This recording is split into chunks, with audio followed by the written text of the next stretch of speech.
Hello, everybody. Welcome to Nintendo Pow Block here on Buzzbridge Network. I'm your host here, and inside the ADV joining Mr. One, the only Buzzman himself, Mr. Corey Dirrig. Hello, good sir. Hello, Edward. I'm about to talk about something I don't think I ever thought I was going to talk about ever again, maybe ever, but it's not what you think. So, no. Well, you and I already talked about it, like literally 5 seconds ago. Yeah. But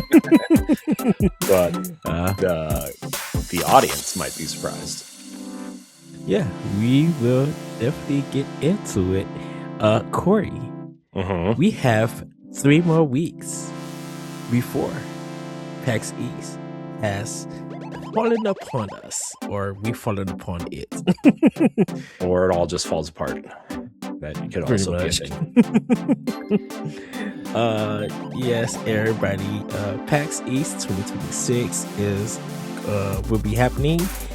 Since this is the first episode of Nintendo Pow Block for March. Oh gosh, March is next. It's tomorrow, actually, in about 3 hours from when we're recording this. Jeez. Oh, yes. Man. All right, I'm done. I'm retiring. This is. No, you can't retire. Yes, I can. I can do whatever I want. No. I own Boss Rush. I can do whatever I want.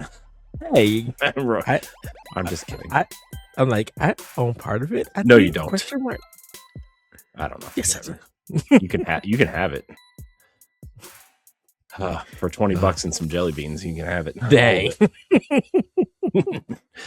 I'm just kidding. $20 and some jelly beans. Oh my goodness! It did not. Jelly bellies, so none of this fake garbage dollar store crap. Okay, I want the good ones. I was about to ask you. I'm like, what jelly beans? What jelly bellies? I'm just kidding. Man. No, dude, I can't eat jelly bellies anymore. I can't eat jelly beans anymore, man. It's like a similar yet different effect than like Captain Crunch, where it like makes the top of your mouth raw. Yeah. But like instead of being crunchy, it's like crunchy.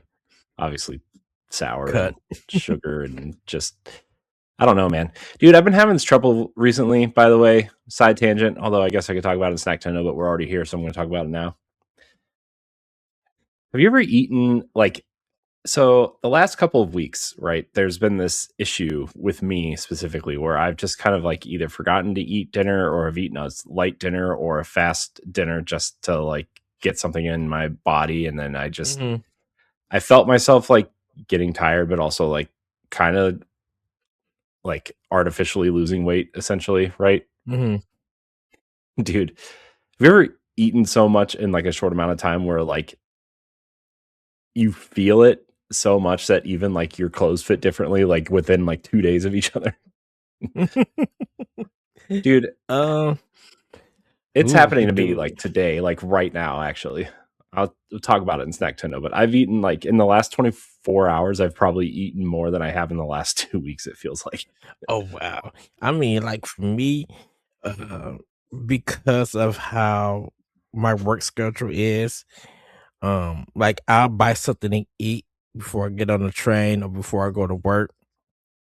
Then sometimes I'm like, depending on lunch and how crazy it is and how busy it is, dude, I've been eating like a Lunchable or something. Lunchable, I just amazing. I know, but I just the little turkey circles and the provolone cheese and stack them on the crackers. Well, I just got to have something because for me, I can't leave my store, and B, my associates can't sell liquor. So it's a 3-minute walk back and forth. So if I'm in the break room, I gotta walk all the way to the front to use my information so I can sell liquor and then leave and then come back every time they talk. They call. So that sounds I'm like annoying. Right. So like I could if I'm trying to play Switch or I'm trying to text you or whatever, I'm literally on call when I get it to work. Once I clock in, like I can't stop for anything. Because by the time I get to work, most of the other managers leave. so everything kind of befalls on me. And then like literally just with whatever I ate for lunch and from the morning time, that's like kind of what I'll all eat. And so sometimes when I come home off the train, if the roads are not bad, I may drive to like Taco Bell or Checkers or something like that just to get me like a din because that Lunchable didn't do nothing for me. And I'm burning so much energy off walking and lifting and cleaning and stuff like that. It's just like, man. Uh, but if I have like a back to back kind of day off, dude, I'm clowning with the food. I need to get back into like the eating better thing, like on a schedule, on a plan. I was doing fine, and then I was doing less fine, but yeah. Well, I kind of realized that for me, yeah, that's kind of like my eating stuff. So I'm like, I think if when I go to Subway, when I get to work, I'll get a foot long so I can at least eat something for lunch and then keep the rest for dinner and then go home. I'm fine with that. I could walk to McDonald's, but I'd hate the traffic just trying to get there and everything. So and then when I get in, I order straight from the kiosk. I don't even go to the front. Like, y'all keep working. Here's my quick order. I'll wait 5-6 minutes, whatever it takes, y'all, and then I'm out. Dang. I was halfway to work on the train, and because we got a Domino's there close by too, and I was just like, let me order this Domino's. Got off the train. By the time I walked to my Domino's, my food was done. Nice. Picked it up and walked to work, and then we got Dunkin' Donuts. Wow. So, because I was just like, I don't have that many food options. And it actually takes me longer driving to work than it does for me taking a train. It's like a 15-minute like difference in a sense. Wow. So wow. So yeah. Nice. So sorry. Oh, man. Let me tell you, Ed. I got one more thing to say before we get into the main show. Go ahead. So I've been working on this side thing that you know about, right? Mm-hmm. For Pow Block, and like I'm almost there. I'm almost done. Yes. I'm almost done. To the point where, Ed, I'm going to be sending you a notification probably. Well, some rendering stuff has to get done, but probably like Wednesday or Thursday. Okay. With a tired text and be like, it's finished. So yeah, there's a lot of stuff happening right now. But we'll talk about it next week, hopefully. Yes. Yes. So anyways, that's it. I'm just there's a lot of moving parts of stuff happening and going on right now. Not like it's not like anything massive or anything. It's just like a organizational structure thing. But man, it's been a lot of work. But I haven't really been spending a lot of like extra time on it, so like it hasn't felt like that much. It's just I wish it was done now, so but it's almost there. It's almost there. Yeah. So, super excited. Yeah. So it's gonna be fun, I hope. Maybe for us it will be. Yeah, it should. It definitely should. I know really nothing's gonna change. It's just whatever. Yeah.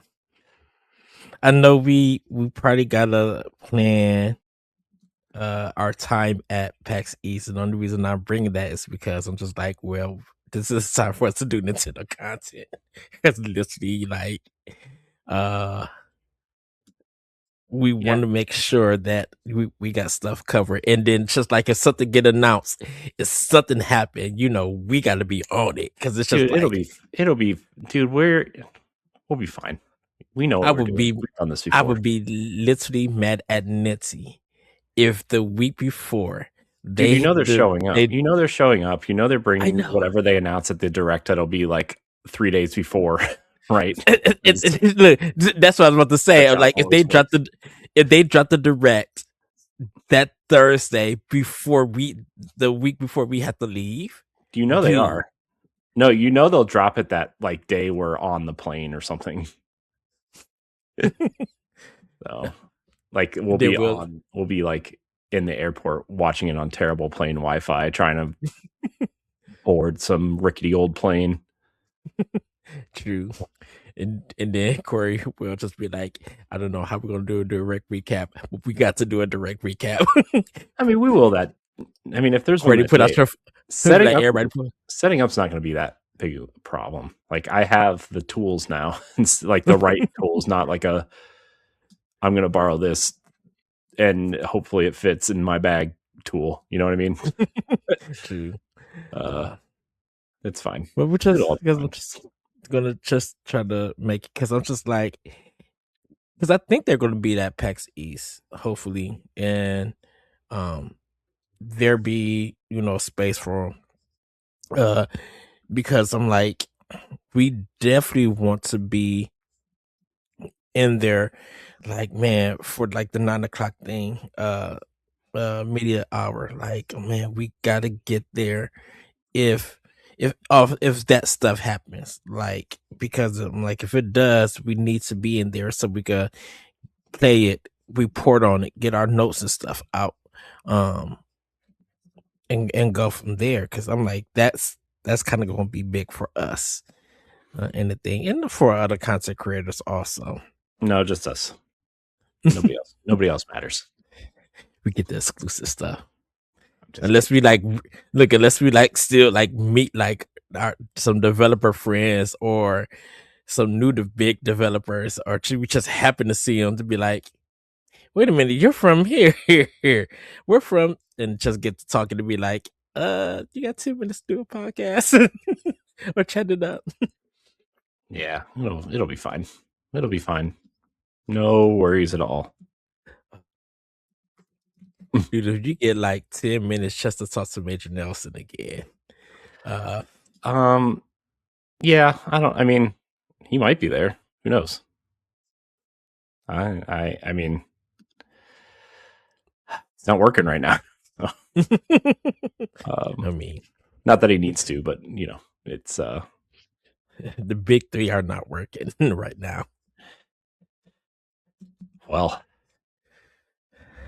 enough of that. That's for Xbox Casuals. You guys can check that out. So. It was quite lively this week. Because anything about Josh, he's got opinions. So I haven't watched it yet, but I could just picture him going off. Be like, oh man, dude, the biggest thing was the biggest thing on that episode. I mean, we had like, I tried to be more grounded in with my opinions and like trying to look at it from a different perspective, even if I felt the same as Josh in some degree. But like the thing we both agreed on was like, how do Aaron Greenberg and Matt Booty still have jobs? Like, how are they the ones that survived this?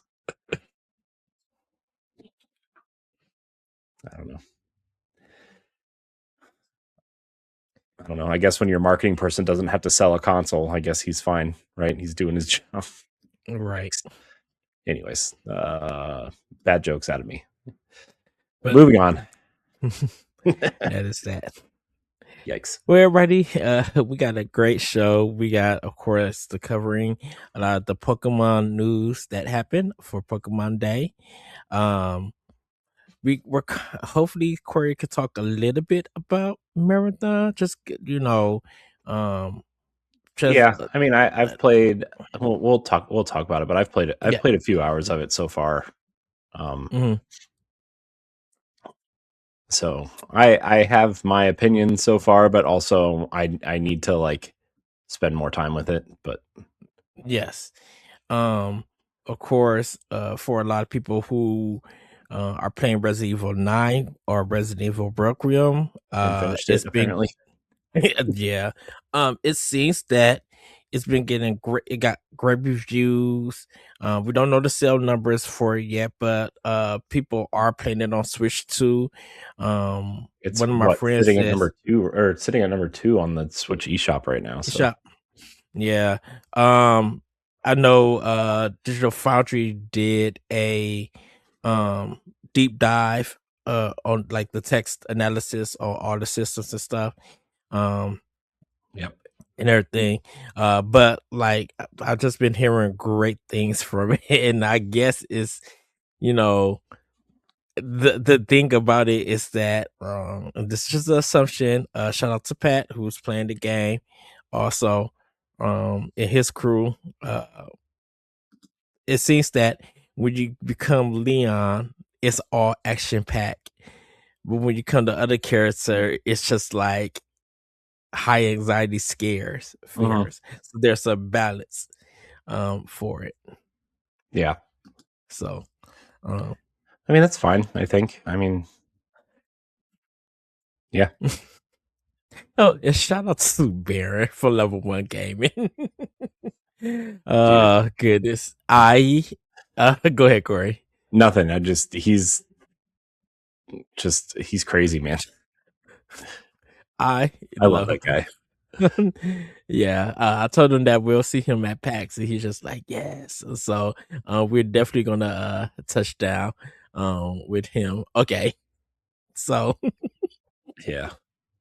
um okay, so to give you guys an understanding, Oh boy. Rare wrote Leon is wrong for this, but Resident Evil is so back. Okay, so there's a cutscene that he put on it where this nurse um ends up getting killed by the zombified doctor. Um and I guess Leon's in the room and uh Baron says, some things about against his opinion. And so I responded back to him. I put, okay, hold up. Let me defend Leon for a moment. And I said, all in all caps, so I'm kind of shouting. She should know good and well that Doc ain't right, but she decided to use her privilege and think nothing will happen. On top of that, avoiding us seeing someone holding a chainsaw in front of her while disfigured um uh, uh oh, hold on one second. It's stuck. Yeah. Uh-oh. Heard of her while disfigured. Yeah, the woman of disfigured. Then I said Leon did the right thing of letting her die for her stupidity. Not about to play pop the weasel when you brought in something that ain't normal. And then he said, but Leon is a certified superhero at this point, man. He could have saved that lady. Also, see you at PAX, sir. PAX East, sir. Yes. He said, yes, sir. So, I mean, I didn't want to spoil the video part, but people will see it. I was just kind of hot to be like, she see the doctor, and then she gonna tell Leon, hold on, nothing's wrong, because I guess the area that they're in is on lockdown or some crazy mess. And I'm like, not girl, now good and well, you your doctor don't normally a person that for years that you have helped don't look all together. And of course it's Capcom also. So we're reacting to mess that's already been programmed. It's just like, okay, I'm gonna defend Leon on this. I'm like, no, he needed to let her die because she did something stupid. Knowing good and well. But yeah. So, Oh, jeez. but yeah. It's So, back. Resident Evil's back. It's back. yes. At this time, me and Corey is not playing it. I know reasons why Corey won't be playing it, and that's not because of Marathon. No, it's because it's spooky. Yeah. Ass. Although Ed, I did tell myself I was going to try to play through Resident Evil this year. So, ooh, here's the thing, though. I like the first one a lot. Yeah. But I've only I used to say I've only played through the first one, but I've actually played through 1, 4 remake now, 5 and 6. So, did you ever beat? You didn't beat 5, right? yeah, I did. I beat it. Okay. When it came out, I beat it Okay. on 360. So I was about to say, I'm like, oh, come on, I want to play 5 with you. I got like infinite ammo. I mean, I'll play through the co-op ones with someone if I just don't want to play them by myself. I'll play them with you because, dude, 5 is so fun playing co-op, and when you actually can run that game like it's not Resident Evil, when it's like Gears of War and just murk them, dude, it's so fun. Well, also when the AI character is not being a dummy and just walking in front of Wesker every time he's like charging towards you, like that also helps a lot. But that was a long fight on the plane ride there. Something. When I was playing it, I was just like, come on now. I'm like, I'm trying to fight Wesker, trying to get Jill so I could get that thing off her back or off her front, whatever is placed. I'm like, I'm trying to do all of this. Come on now. Well, so once we got done with that section, then the rest of the game was easy to get through. Yeah. So, but yeah. What else? But 6 is definitely one I haven't played yet. I don't know. I own it on Series X. So that would be the one that I would need to play. I mean, they're all on sale this weekend, so they're all $10 right now on Switch. So that's cool. Like the entire series is on sale right now, except for obviously the new ones. But if you buy that bundle, you get 8 and 7 and 8 for $10. So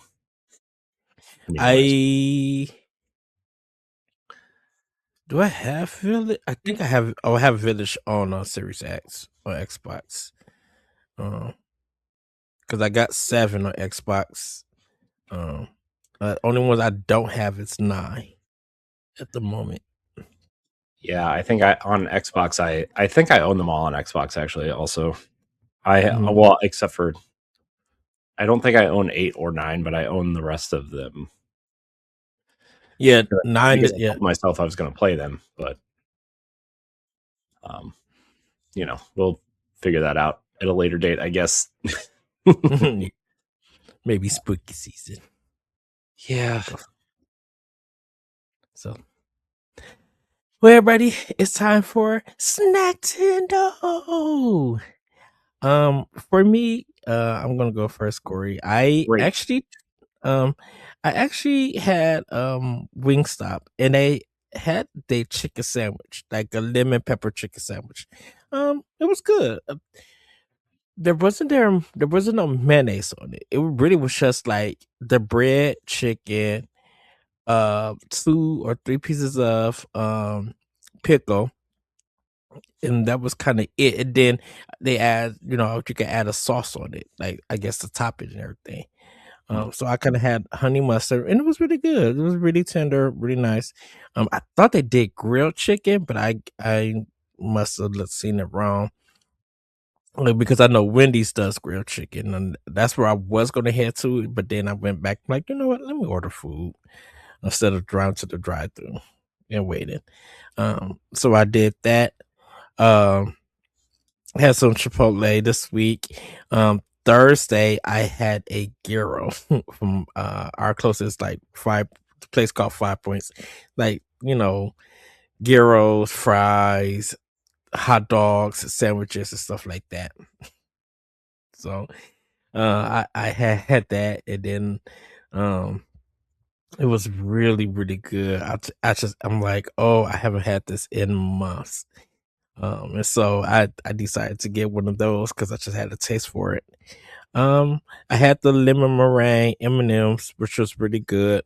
A nice crispy taste on the inside with the crispy M&M kind of flavor to it. But it's like a white chocolate and lemon meringue kind of flavor. Which is really good. It wasn't that bad and stuff. And then been trying the cherry coke float, cherry vanilla float. So it's kind of like have an ice cream taste to it, but it's like the cherry coke flavor to it. It was just not bad. It was really good and stuff. Had a Twinkie and a Dunkin' Donuts coffee that I got from the gas station because my friend wanted to try Suzy Q. He said he never had one, so I got him one of those. A what? Suzy Q? What the heck is that? Hosties Suzy Q? I don't know what that is. You never see, as many times that you've been at the gas station, you never seen Hosties Suzy Q's? I don't know what a Suzy Q is. No. It's you know the hot their cupcakes, right? The Hosties cupcakes. Yeah. It's like two breadings of that. It's like the hot cupcakes breading, but it's long, almost like a little sandwich, like a sub sandwich. It then has cream in the middle. So it's the cupcake bread, the cream, and then the cupcake bread. And it's called a Suzy Q. Are you talking about like the Christmas tree cupcake things? No. Like the zebra cakes? Like a zebra cake? Oh. No. Because this one doesn't have no frosting. Well, that's like the best part. Yeah. So, because I know you're thinking of Little Debbie's. No, this is Hosties and stuff. Well, next time you go to the gas station, take a look at it, please. Nah. Pass. So you just gonna go get your Red Bull and then go. Yeah. You're not be. Yeah. I got places to be. I got places to be. I got things to do. Which is work.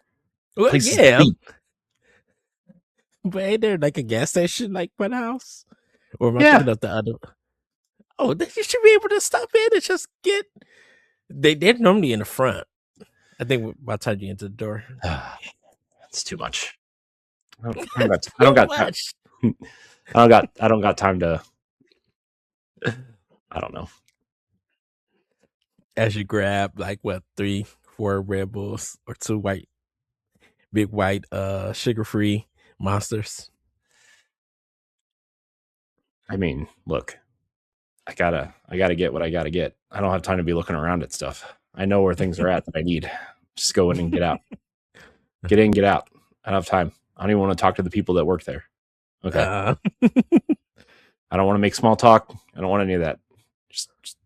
Just take my money and let me take my stuff and be on our way. I wouldn't know what to do if I was at Walgreens and you just came in working with me. I'll be like, Corey, what the world are you doing here? I'm just like, I want to talk. And I'll just tell you, don't worry about it. Don't talk to me.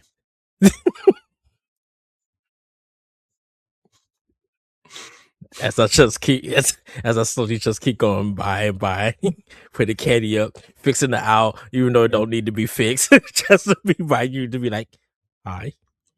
Yep. Don't talk to me. Yep. And then you're gonna text me. Hi, Ed. Nope. Or send me an Instagram. Only if I'm in line at the pharmacy because I'm picking up my crazy pills. Yep. Oh wow. But yeah, really pretty much that's it. That's kind of what I've been stacking on. And everything.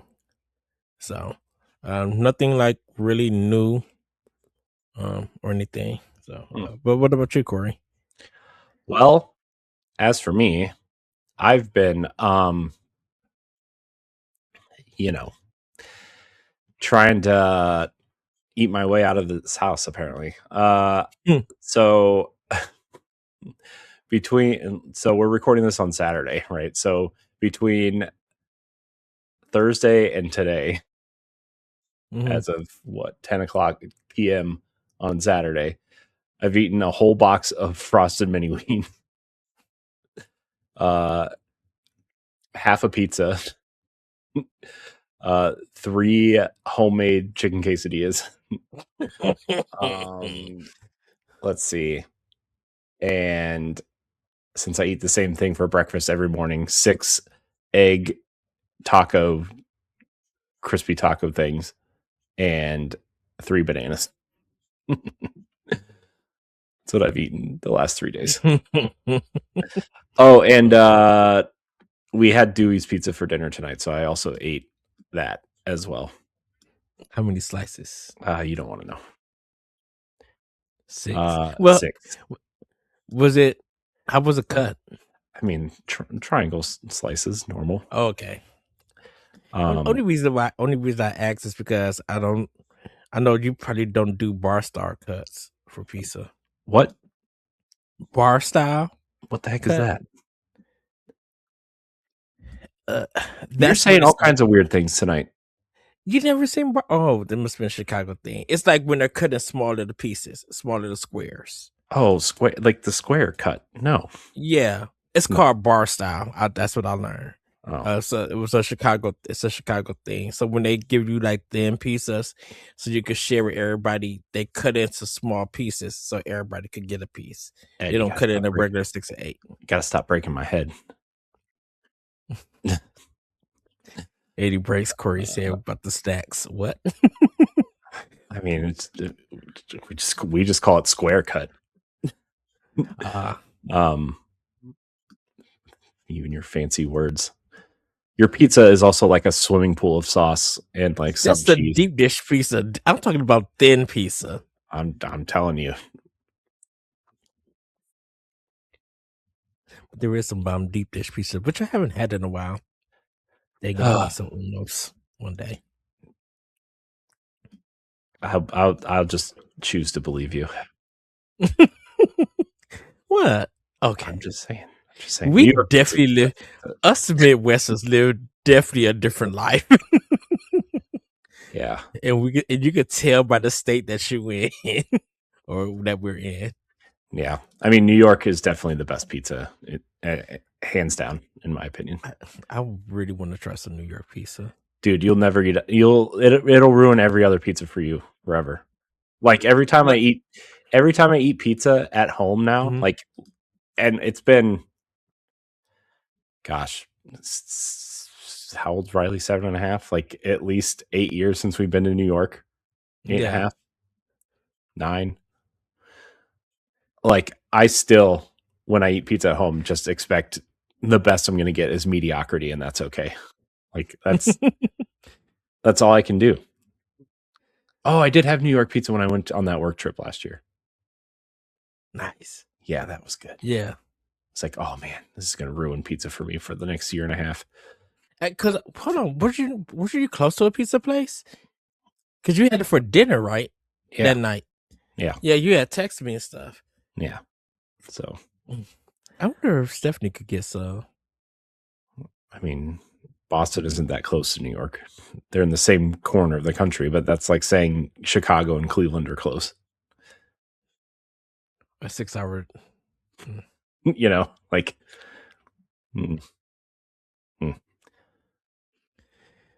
Yeah, Philadelphia is closer to New York than Boston is. So, dude, if I ever touch Philly again, I need a Philly cheesesteak.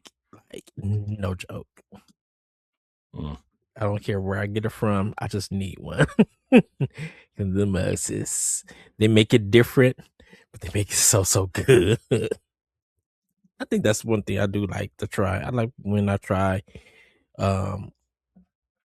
other states' foods that they're known for and everything. Yeah. So Ohio's not known for anything that I know of. So, and I've lived here my whole life. So, I mean, it sounds like you got a bomb place that makes some good Mexican food. Because that's not what we're known for. I know that, but I want to try that fatty fat burrito. Every time you mention it, I'm like, oh, so good. They've been slacking recently. I'm not gonna lie to you. Oh no. Kind of been all over the place quality wise recently, but Oh no. whatever, it's fine. Nobody really And cares. then I want to try. We know it as a Long John. You know it as something else. A chocolate cream stick. Yes, Yeah. that's what I want to try. Why? It's just a donut with cream in it. Because I kind of want to. I mean, but like not going to Dunkin' Donuts because that's the same. But I kind of like to try some donut shops that make it and everything. I like trying stuff like that. I like going to places like that. Donut shops. There's not like donut shops here. It's mostly just like It's like the grocery store or like, like a Krispy Kreme or like a donut, like the chain donut places. oh, you guys don't really have like smaller donut shops? Not that I know of. Oh. I mean, I'm not like Interesting. actively looking for them, but Yeah. But I thought you would kind of have, because like there are some places in some neighborhoods that they'll have like Starbucks or Dunkin', but they'll also have like a little donut shop that that's not a chain business or something yeah. and everything. So Yeah. well, maybe I'll try a grocery store Grocery store donuts donuts. or a or sometimes gas station donuts do be bomb big too. As I snack like a little Debbie, a drink that ain't seen nowhere else besides in this state. Because some of the Mountain Dews that I seen in Boston the first time we went, I'm like, yeah, let me snack this because we don't sell this at all. Jeez. So, well, Corey, how about we get into playing with power? All right, so Sure. how should we do this playing with power? Because I know I just started Pokemon LeafGreen. I haven't really gotten far into it. Yeah, I mean, So, I wish I had more to say about FireRed, right? mhm, But like, I don't really have a lot to say, to be honest yet. I was planning on playing it earlier today, and then I got caught up in stuff that my kids wanted to play, so I didn't really get to play a lot of it. Plus, I'm like, before I start another big RPG, I'm really trying to finish Fire Emblem. I also didn't really get to finish today either. I really thought I was going to have it done this week, but I've been stuck on chapter 27 for like a couple nights now, and I yeah. just figured out how to like get through it really. So, Mhm. uh, so I mean, I don't really have a lot to say yet about Fire Red or Leaf Green, whatever you want to call it, but all I Yeah. can say is I I chose kind of feel like Charmander, and everybody's just gonna have to suck at because it's awesome. yeah, I got Bulbasaur. I I do have kind to of feel say that like this game does look really nice still. it looks very. I like the fact that it's really bright on the Mhm. Switch Yeah, screen and on the TV. So yeah, they it did probably a looks really amazing on good the job. OLED actually. The OLED Switch, Uh-huh. like I bet it looks amazing on that. Yeah. I know a lot of people have been playing it secretly, going back and forth. Um, there really hasn't been, I think, any reviews or anything because it's just dropped on Friday. And with everybody playing Requiem, or most people playing Requiem, I think it was kind of just like we're going to focus on this, and we'll return back to Pokemon. I think most people feel like if you played it on Game Boy, it's the same old same old. There's Yeah, nothing new I mean about it. I mean they did apparently censor some of the bad names in it. With I guess there were bad names in it at one point. Hmm. I don't know. I saw that story on Nintendo Life pop up. I was like, oh, I didn't know that was a thing, but apparently it was. So, Yeah. oh well. So, but yeah, so I think yeah, because kind of just want to see how you want to do this one because um, I did play some games, a lot of games and stuff. I don't know if I mentioned this, but I did finish Dragon Quest VII Reimagined. I finished that. Uh, Dude, I'm so glad that I grind in that dang game and did the job system because it has 4 boss levels to it. And I'm like, what are you doing? And played it on normal, and there's still more stuff that I could do. I'm trying to get some. I could, to 100% it. I could get some more, but I think I'll kind of like, I'll keep it on my system. I'll return to it when I need to and everything. Um, but yeah, I by the hair of my chinny chin chin, I beat the final form and then went into the cutscene. And I was just like, oh, great, yes. Thank you, Auto Battle. Nice. Nice. Yeah, but I did finish Dragon Quest VII. I would say that if you did most of the game manually, I really feel like it would take you longer. But with the auto battle stuff, and with that being sped up and everything, like I said, it makes the grinding easier. It makes you get through the game a bit faster. I think it would still take you about 40 to 60 hours in the game, depending on what your main goal is with that. But yeah, I enjoyed it. All the voices, the music is fantastic. I definitely would give it 5 out of 5 stars, Yoshi coins.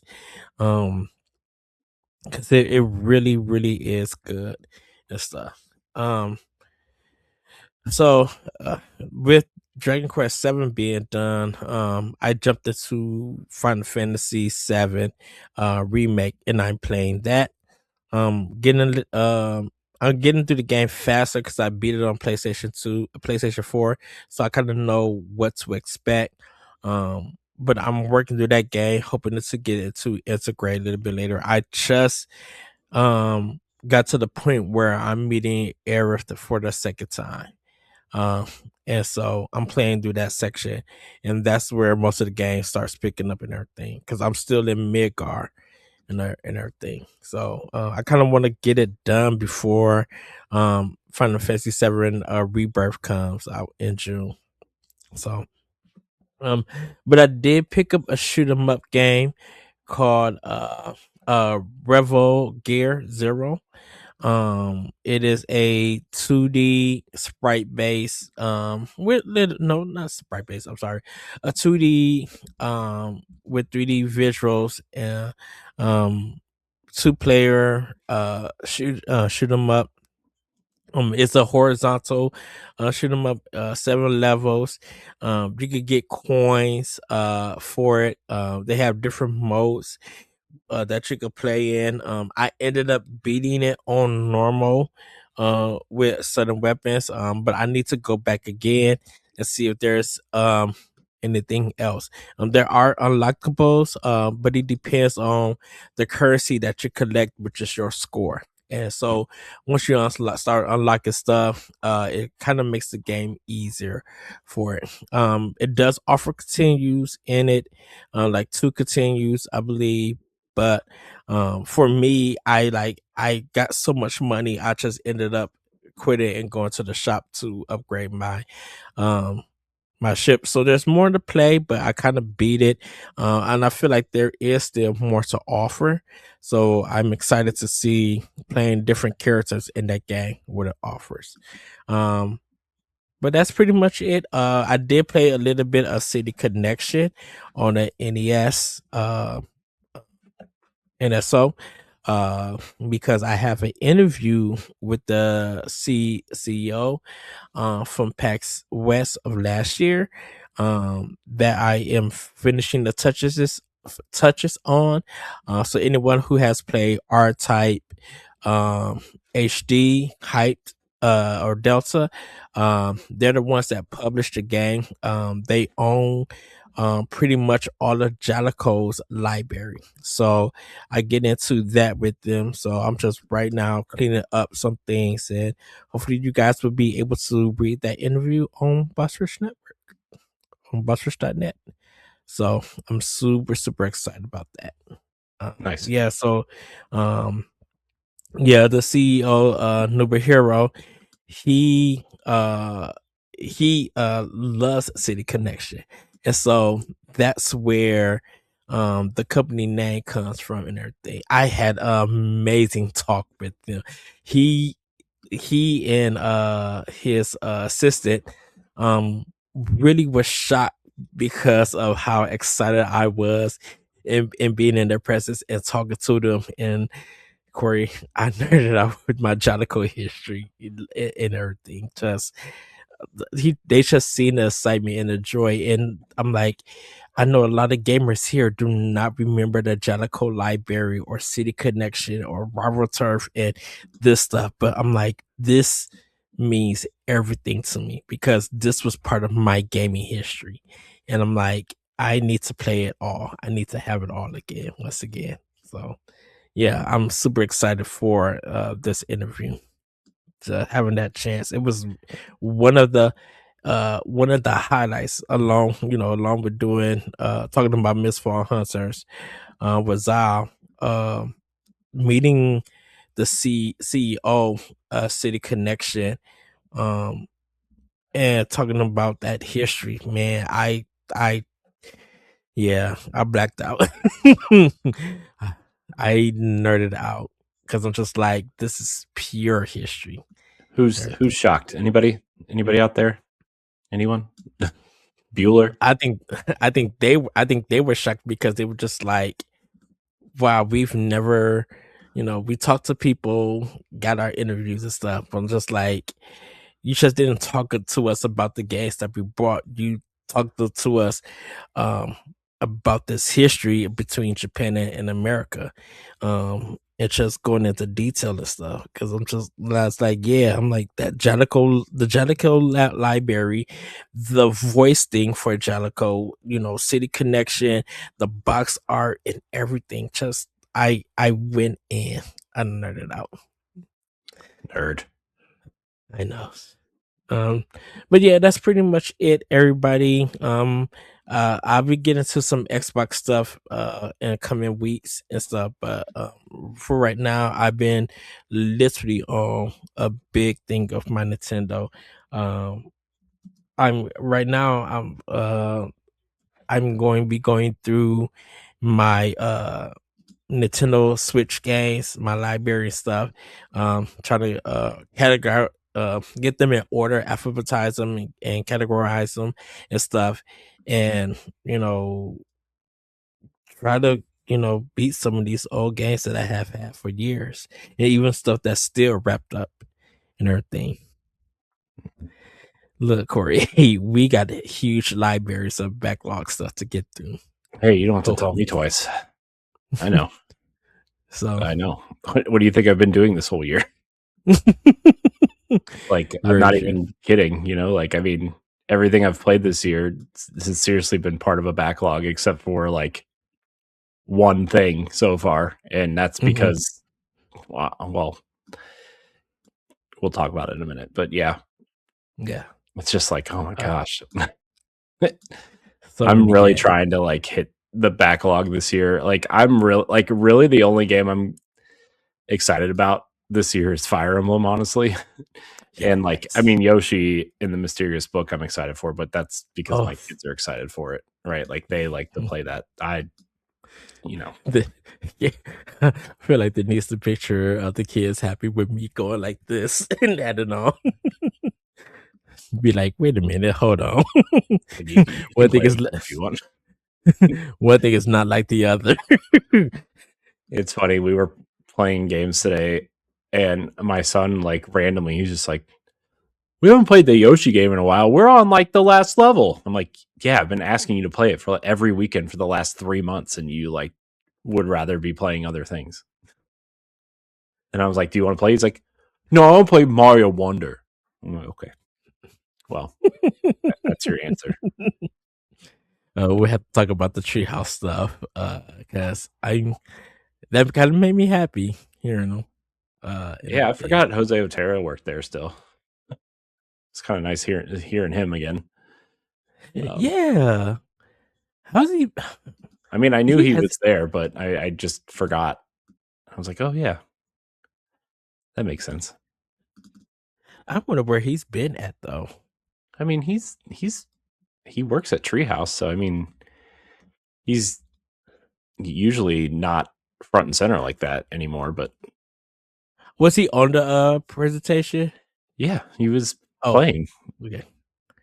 I haven't watched it yet, so Ed. I know. Man. I'm usually the one that doesn't watch things. Come on. I know.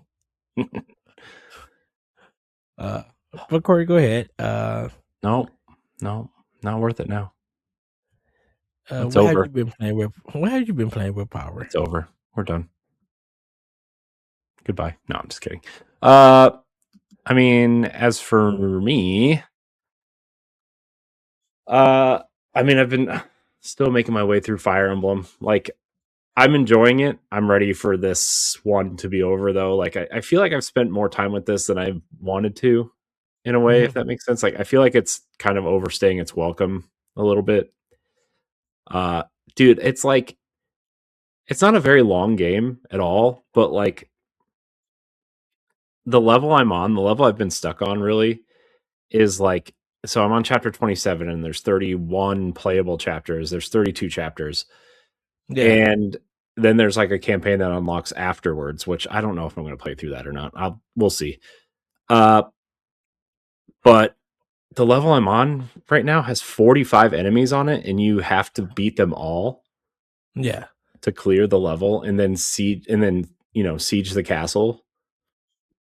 And so like I'm trying my best to, and like the other thing that really bothers me is like you can't like in between chapters you can't like buy items. You have to like find the armory and the places on the battlefield and buy your stuff there, like during the battle.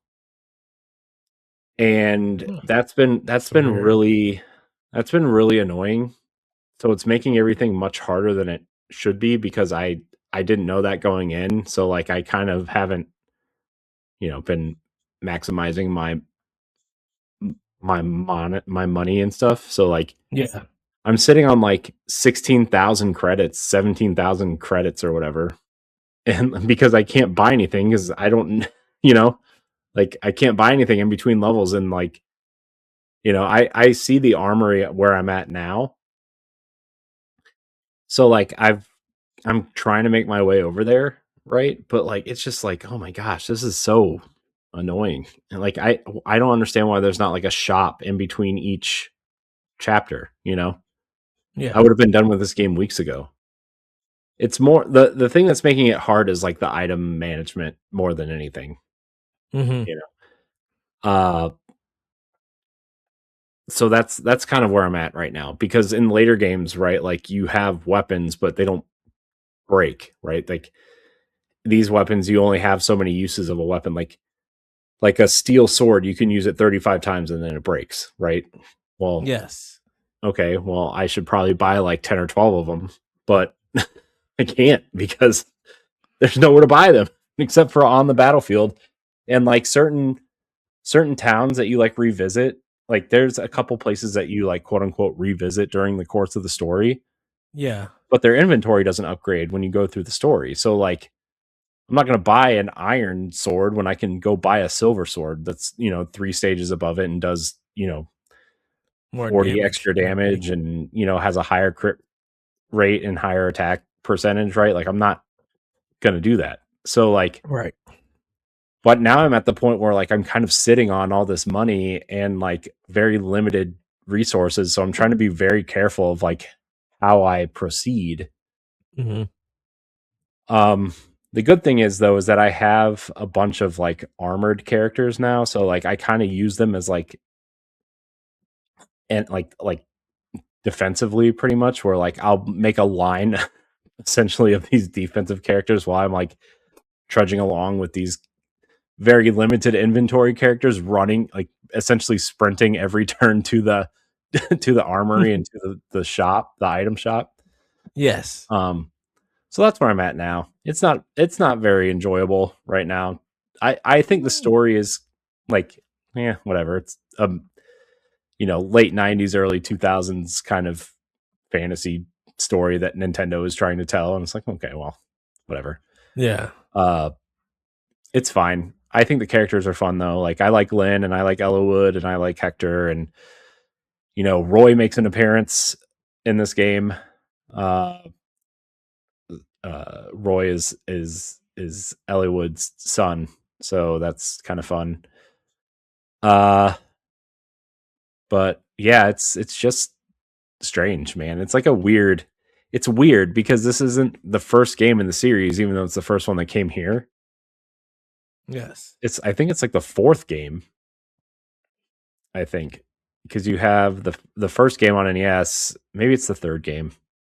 I'm not sure. I'm not 100% sure how it goes. But then you have well, no, because then you have 1776 and then Genealogy of the Holy War. So this is the fourth game.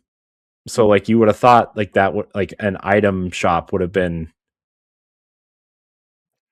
like fixed and put in. Yeah, and it's weird because you literally get a merchant on your team that like you can sell stuff to, but you can't buy things from him. So it's like, what? What do you mean I can't buy things from the merchant you gave me? Right. Why can I only sell things? Why can I only sell things? And like anything I steal or find off of an enemy, and if my inventory's full, goes to him to hold for me, but he doesn't like do anything. He's more of like he's like the guy that holds all of our stuff that we're not using. It's like the extra inventory. Yeah. From like exactly he's what the he trunk. Is. That's exactly like what he is. And so I'm kind of struggling a little bit, and maybe that's my fault for just not being smart enough, but like I was playing through the opening chapters like I was playing through Path of Radiance, and like like if I were to start over, which I'm not going to. God, I'm not going to. But like if I was going to start over or something, like I would have totally played it a lot differently, probably. And so if you're going to play the Game Boy Advance one, pro tip, don't buy things when you can, and don't sit on your money. I never tried to. I try to. That's how I say in role playing games. I try to find out what I need from the shop, grind for what I need to get those items while I grind, and then get all the necessary items like potions and elixirs and ethers and all of that stuff. Shoot. Yeah, well, the problem is like I don't need any of that stuff. I have 3 healers and I have a ton of the vulnerabilities or whatever they're called in this game. Like, do I overachieve. I have enough of that. I need stuff to attack people with. Well, yeah, that is true. I just keep like trying to keep my distance unless I absolutely need to fight. But now I'm in a position where like I have to fight all the enemies, to clear the level. So I don't know, man. I'm in a weird spot right now.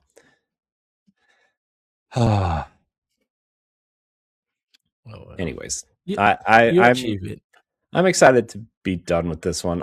I'm enjoying it, but I'm also like just excited to be done. I'll get the text and be like, Ed, I be fired. Yeah. Well, I'll probably play some of it tonight after we're done, to be honest. If we finish at a reasonable time, which, TBD on that one. What else was I? My kids and I played a lot of Smash Brothers today. It's funny. My kids call it, or my son calls it Team Battle. Because that's what the announcer says when we load into the game, right? Like Team Battle. So he calls it Team Battle, and he like refuses to call it Smash Brothers. Can we play Team Battle, Dad? Yeah.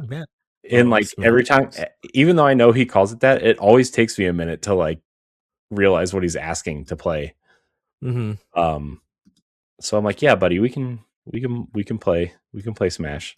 So we played a lot of Smash, we played a lot of Mario Party, and we played a lot of Mario Kart today. But the game that I'm actually surprised we played a lot of today, my daughter and I played a lot of today. I was expecting to play for like 20 minutes and then her be bored or want to go do something else or get frustrated or something. My daughter and I played Animal Crossing today, Ed. Yes. I let her create her own character. I mean, it's on my profile, but I'm never going to play it. You know, she created her own profile. Like she still has a hard time reading. I mean, she's 7, so like she's not like a, you know, super reader or anything. She can read, but it's she's still developing. And like, but it's helping her read and do math, right? Like it's like I see it helping her in other ways than just like, I'm going to play a video game. We played for like 3.5 hours today. I couldn't peel her away from it. Like, we had to pause it to go eat dinner, and as soon as we were done eating dinner, we came right back down and continued. Like, we're playing it. Like, she loves it. She loves fishing. She loves like shaking the trees and watching the fruit fall out and the bugs fall down. And like, yeah, I was like, don't you want to like go craft like the bug net so you can catch bugs, or like, you know, go. She's like, no, I just want to fish. I'm like, oh, okay. She's like, I'm not ready to move on. I said, okay, well, that's what this game is. It's, you know. But she's like in love with it. She's like, she thinks Timmy and Tommy Nook are like the funniest characters. I'm like, yeah, just wait till they start asking for bells for everything. Yeah. You know, she like wants to know when she can start putting the amiibo in the game because I have some of the Animal Crossing ones. I'm yeah. like, well, we're not ready for that. You know, she's like really into it though. She loved like putting the cot down in her tent and like moving stuff around in there. And I don't know, it was like, yeah, and it was one of those moments where like, you know, we are in a very opinionated industry.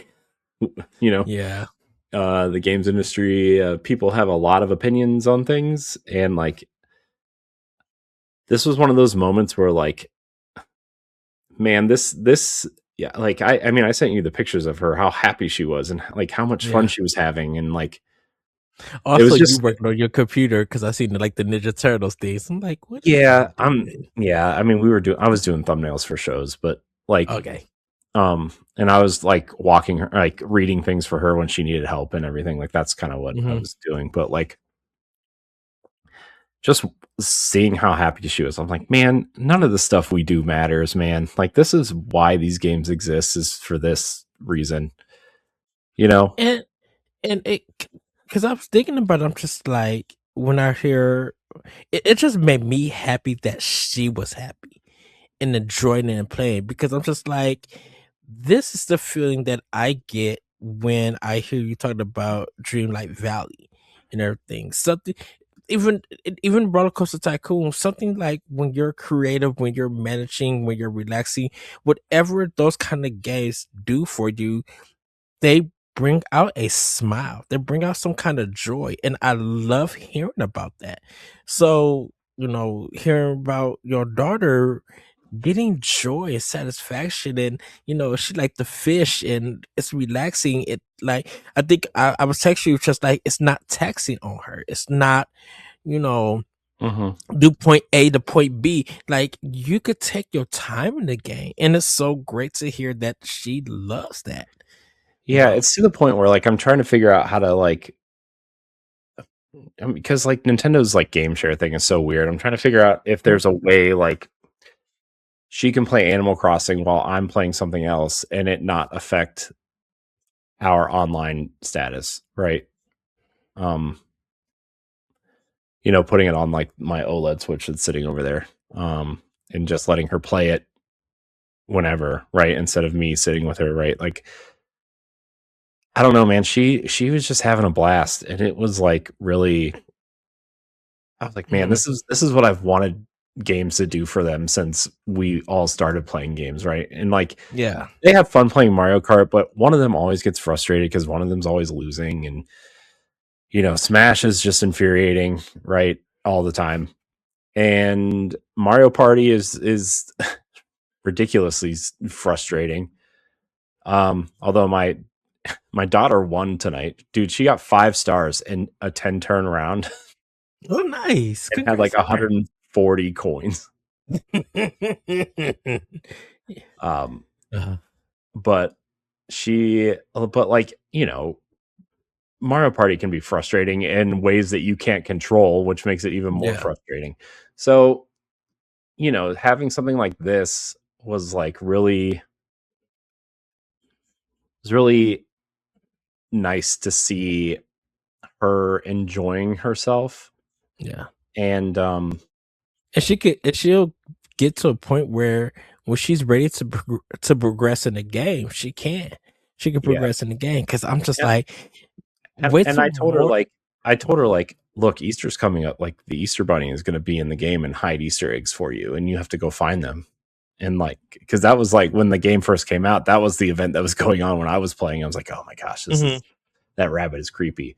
But um, yeah, man, I don't know. It was just really enjoyable to watch her play this and in games making someone happy without them knowing about like all the garbage that happens in the industry and just enjoying the game for what it is, you Mhm. know?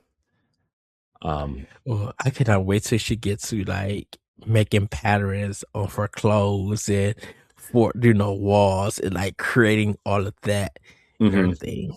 Yeah, and we're gonna get there, right? It's we're gonna get there. I just I want her to not feel like she has to rush through things, but I also Mhm. know like she wants to do certain things that you can't do until you progress. If that makes Yeah. sense. Like decorate a house. I'm like, well, you gotta, you know, progress, you know. But I mean, if you just want to fish or like shake peaches off a tree, then sure, go go right ahead. Nothing's stopping you. Yeah. Maybe I'll upgrade mine and if I actually see her try to send her different fruit and everything. Well, I mean, it's just me, right? I mean, it's gonna say that I'm online playing Animal Crossing, but it's not me. Yeah, that's why I know. You're still safe. Fire Emblem, No, Green Light I Valley. got a message from someone earlier. They're like, "Are you really playing Animal Crossing?" I'm like, "No, it's not me. It's my kid. I promise." Because people know that I don't really care about Animal Crossing like at all. Although, like watching her play was like, I don't know, maybe I would be into this if I gave it time. But I'm like, I already have Dreamlight Valley. I don't need another one of these.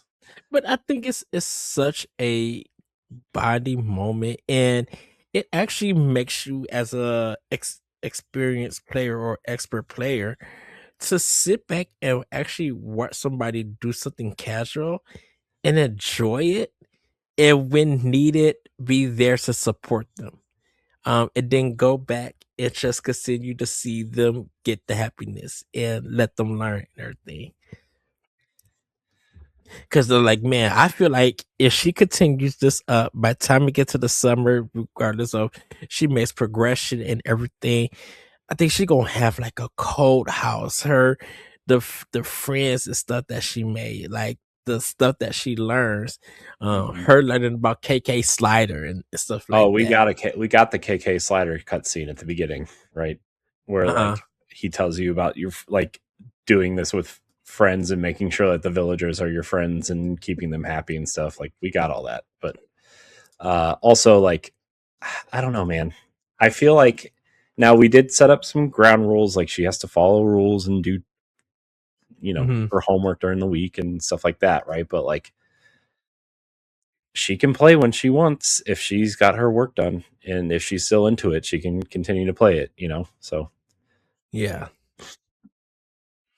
and I I think also that thought way, about like, get I also thought about getting the 3DS version and like letting her play the 3DS version. but I'm like, I don't know. She already is understanding this one. I might as well just keep, I think let her keep playing the Switch version. Yeah. In her thing, because I definitely would love. Man, I would love to see this game just get the GameCube release, like the original, like the first one, and see how that goes. I don't know if I don't know if they will though. I know. It's just I feel like NSO and Animal Crossing being out, like this one being out, like I wonder. It's this, especially because like the retro game stuff is like such a big appeal of that one. And it's like, well, I don't know, but I don't know. Anyways, the other game I have been playing, I played it a little bit. I played it last night and a little bit I guess earlier today.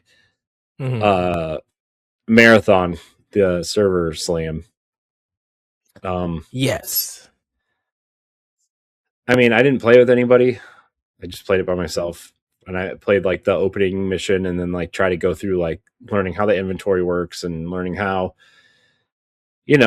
obviously it's not anywhere close to being like Destiny. So like, I mean, it doesn't even feel like Destiny. It feels slow and kind of chunky, and maybe that was just the character I was playing at the beginning, but like I don't know, man. It's fine. I need to spend more time with it, I think, and obviously I think I need to play with people, right? That because that's like the big draw. And Laurent and I are gonna probably play it either tomorrow night or Monday or something together. But Because I don't know, man. right? Yeah, it's I mean, the shooting feels good, but like all Bungie shooters feel good, and like visually, it's impressive. But like again, the whole extraction thing is something I need to get used to, right? Like I'm not really into that genre. I didn't play Arc Raiders, so like I'm pretty sure the last extraction shooter that I played was the Division's Dark Zone. I'm pretty sure. Oh yeah. So like, it's obviously quite different from that. We'll see. It feels good. It looks visually impressive. I didn't have any trouble getting in. I don't know if that's good or bad, but we'll be reviewing it for Tower Casuals. So we're gonna have to play more of it, but and this is just so that everybody know, this review is for the slam, not for the actual game. Oh yeah, I mean this is only the stuff that's public knowledge, right? Because like because things could change Friday when it actually goes live. Sure, but it's here's what I think. There's a lot of exploration in this. It feels very Destiny that way. Like there's a lot of secret passages and kind of like places to go and a lot of doors to unlock and a lot of like, I think one of the cool things too is like when you get into like a room, there's always a way to like barrier yourself or like, kind of protect yourself to either to get away or to like position yourself to get a better advantage to take on enemies, whether it's PvE or PvP, right? Yes. Some of the rooms have like security kind of security locks to where these barricades go up over the windows because you can shoot through the windows, but these slabs go up over the windows so they can't shoot through the windows, but then you can't see them, right? So like the advantage is they can't hit you, but then you don't know where they're at. And then there's multiple entrances to each door. And depending on like what class they have, right? Like there's a class that literally is made to unlock, impossible doors or whatever. Right. Or, there's like I forget what all the classes are called, but there's like the tech and the tanky character and the sniper character, assassin, and like, the different types of character classes. So you gotta be careful that way. But like one of the missions I was playing, I was in this facility and some people were coming in through the doors, and the proximity chat stuff is cool. I didn't have a headset on because I wasn't playing with anybody, but like I could hear them through my TV speakers, right? Like I could hear them talking to each other, right? And so like I was like, oh, people are coming. So I was like, I was in the room by myself. I was looting some weapons out of this case or whatever. I hit the security window bump thing, so like the slabs went up over the windows. I shut all the doors. I locked the door into the room that I was in, and like I couldn't find a way out. I was like, "Can I shoot the window out?" I could shoot the window out, but I couldn't fit through it. There was a trap door in the floor, so I opened the trap door, and there's like this like tunnel system underneath the building that I ran through, and I ended up on another side of the level, um, and went into another building, and like I lost them, and I ended up getting out. And it was kind of like a really neat experience that way.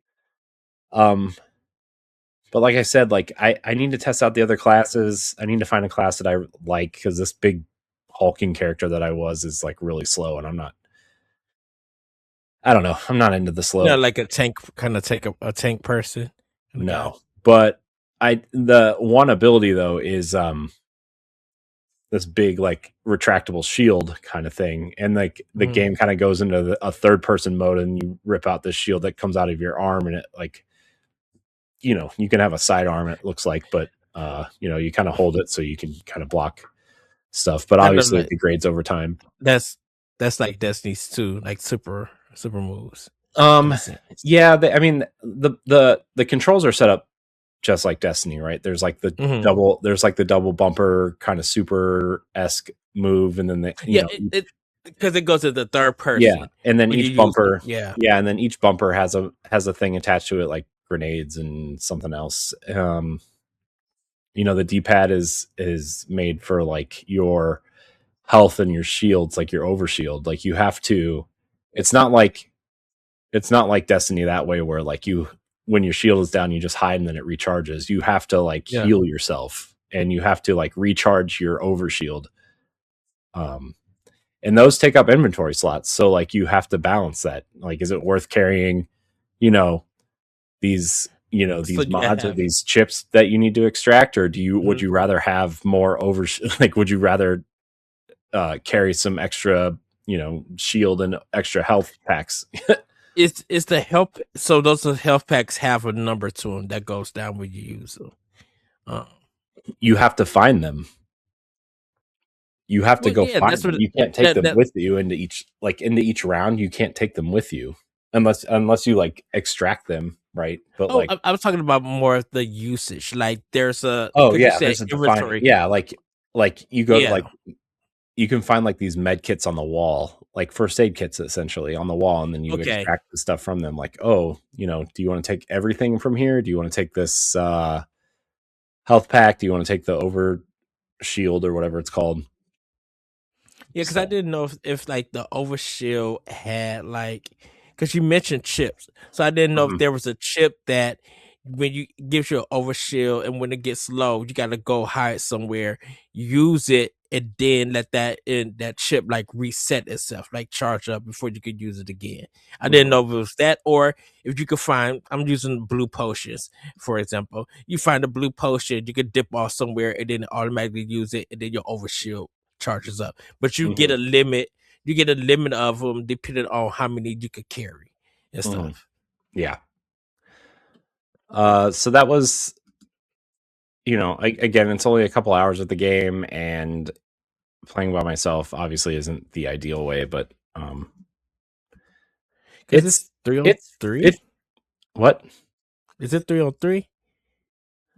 It's not anything. You get loaded into an instance with your team, and you go extract, and then other teams load into the same instance. I think some maps have like 12 players on it, some have 24, some have 18 like maximum, so like it could be any combination of things. But for a team, it's 3 people 2 or 10, Yeah, right? right now it's like, Okay, yeah, there's solo queuing, and then there's 3, like, you can have like a fire team of 3 essentially. Yeah. gotcha. Um, but yeah, And I mean, I'm it a feels good. Like the weapons feel good, the shooting feels nice, like the game feels good. I just again, the whole extraction shooter thing, I just need to get used to that aspect of it because it's different from what I've been used to playing for the last, however many years I've been playing Destiny. yeah, and I'm Because assuming it is not Destiny. Like it is clearly not Destiny. and once you die, that's it for you, correct? Um, you can be revived by your teammates if Mhm. they survive, but if you die and you all die, anything you were carrying is left there, and you cannot, like, it's, Keep it. Which yeah. that part, yeah, I The understand. I the didn't know biggest that if thing. Oh, go ahead. Sorry. okay. No, I didn't know that if it was like, once you go down, you may be able to get revived once from your teammate, but if you go down again, that's it. No more revival. As long as your teammates are alive, you can be revived. As many Um, times. So kind of but almost like yeah, essentially, that. like the tip I heard going into the game, right, in any extraction shooter, really, is like just go in knowing that anything you find, any weapon you find and extract, Mhm. you're essentially borrowing it because you are going to lose it at some point. So just you're borrowing it. When you lose it, you lose it. You know. So Because there's no level up system in this game, neither. there's experience points, but I don't exactly know what they do yet. Like, I mean, you can like, I mean, it's like a roguelite in that sense, where like you can Yeah. upgrade certain things, but other parts of your skeleton is what they're called. Like you can't, like, it'll reset once the next season starts or whatever. Um, so there's that. But again, I'm not 100% sure what leveling up does really, except maybe grants you, it might be just like it might just grant you access to new skills like unlocking doors, or, you know, Hmm. maybe you loot things faster. Like you can put points into different things, probably, I'm assuming. Um, And the only go because the only goal in the game is to defeat everybody and become you number don't, one. no, no, that's not the point of the game at all. The point of the game is to get in, find loot, and get out before you die. And there's a time limit that you can be there. Oh, so everybody will Hmm. individually die. And Um, so you just use the loot just to see how long you can last in the world, and well, you then that. you have to get out. Like you have to find the extraction point where somebody, like, essentially where, like, in the Division, when you went into the dark zone, you had to get to like an extraction point and hold it for a certain amount of time, and then a Mhm. helicopter would come get you, right? Like that's how you got out in the Division. And here you have to find an extraction point and survive. Essentially, anybody who's played Destiny and like you've been on like one of those time, like the Vex plates or whatever, and like the little Mhm. grid thing kind of fills up, right? And if an enemy comes in, it turns red and it kind of freezes or starts over. But like once this, you know, grid fills up, then, you know, you did it. But um yeah, I mean, essentially, like, you get in, you go in, you find the best stuff you can. Um and some of the stuff you can use to level up stuff, some of the stuff you can use to, um you know hey, Nick's in the chat, YouTube chat. Hey, Nick. Yes, happy marathon weekend, everybody. Nick, we need to play marathon.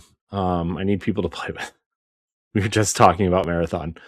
uh but it's not a game, it's not like a death match game, right? It's a team based game where you go in and extract stuff and try to escape with it. So Yeah, Nick says he has a ton to say about Marathon. I will say this, and shout out to you, Nick, for being positive. That's what I love. You guys check out at WSAD and beyond. But I love the positive messages that you've been leaving out for this game, like on their Twitter feed. They've been posting them, and I'll just be like, "That's so good to hear." That I mean, because I know people. there's a lot of positive buzz around the game right now. Mhm. At least in the Bungie community, just because it's kind of refreshing to see Bungie have an experience out there that people like, first of all. But like even after everything that happened with like the art fiasco and mass layoffs and the firings and Mhm. I But mean, we've talked plenty about everything that's gone on at Bungie, right? but yeah, but Corey, haven't we talked about this was something that Bungie needed to reassure, um, not and just reassure that to believe that they still could put out great work, Mhm. you know, and Yeah, then go ahead. yeah, and it's what we were talking about on Tower Casuals. We're like, it's not like Destiny is bad by any stretch. It's just in a place where people are kind of bored of the content, right? And like Mhm. obviously when you lay off half the studio, take 100 more people to go make a different game, and then have this second team making Marathon, like it makes sense that this new product you want to be good because your studio relies on it and Sony is relying on Yeah. it. And so I'm glad it's getting positive buzz. Nick said the shooting is prime. Yeah, the shooting is incredible. I mean, it's a Bungie shooter, right? It's going to feel Yeah. amazing. But um yeah, it's it's fun.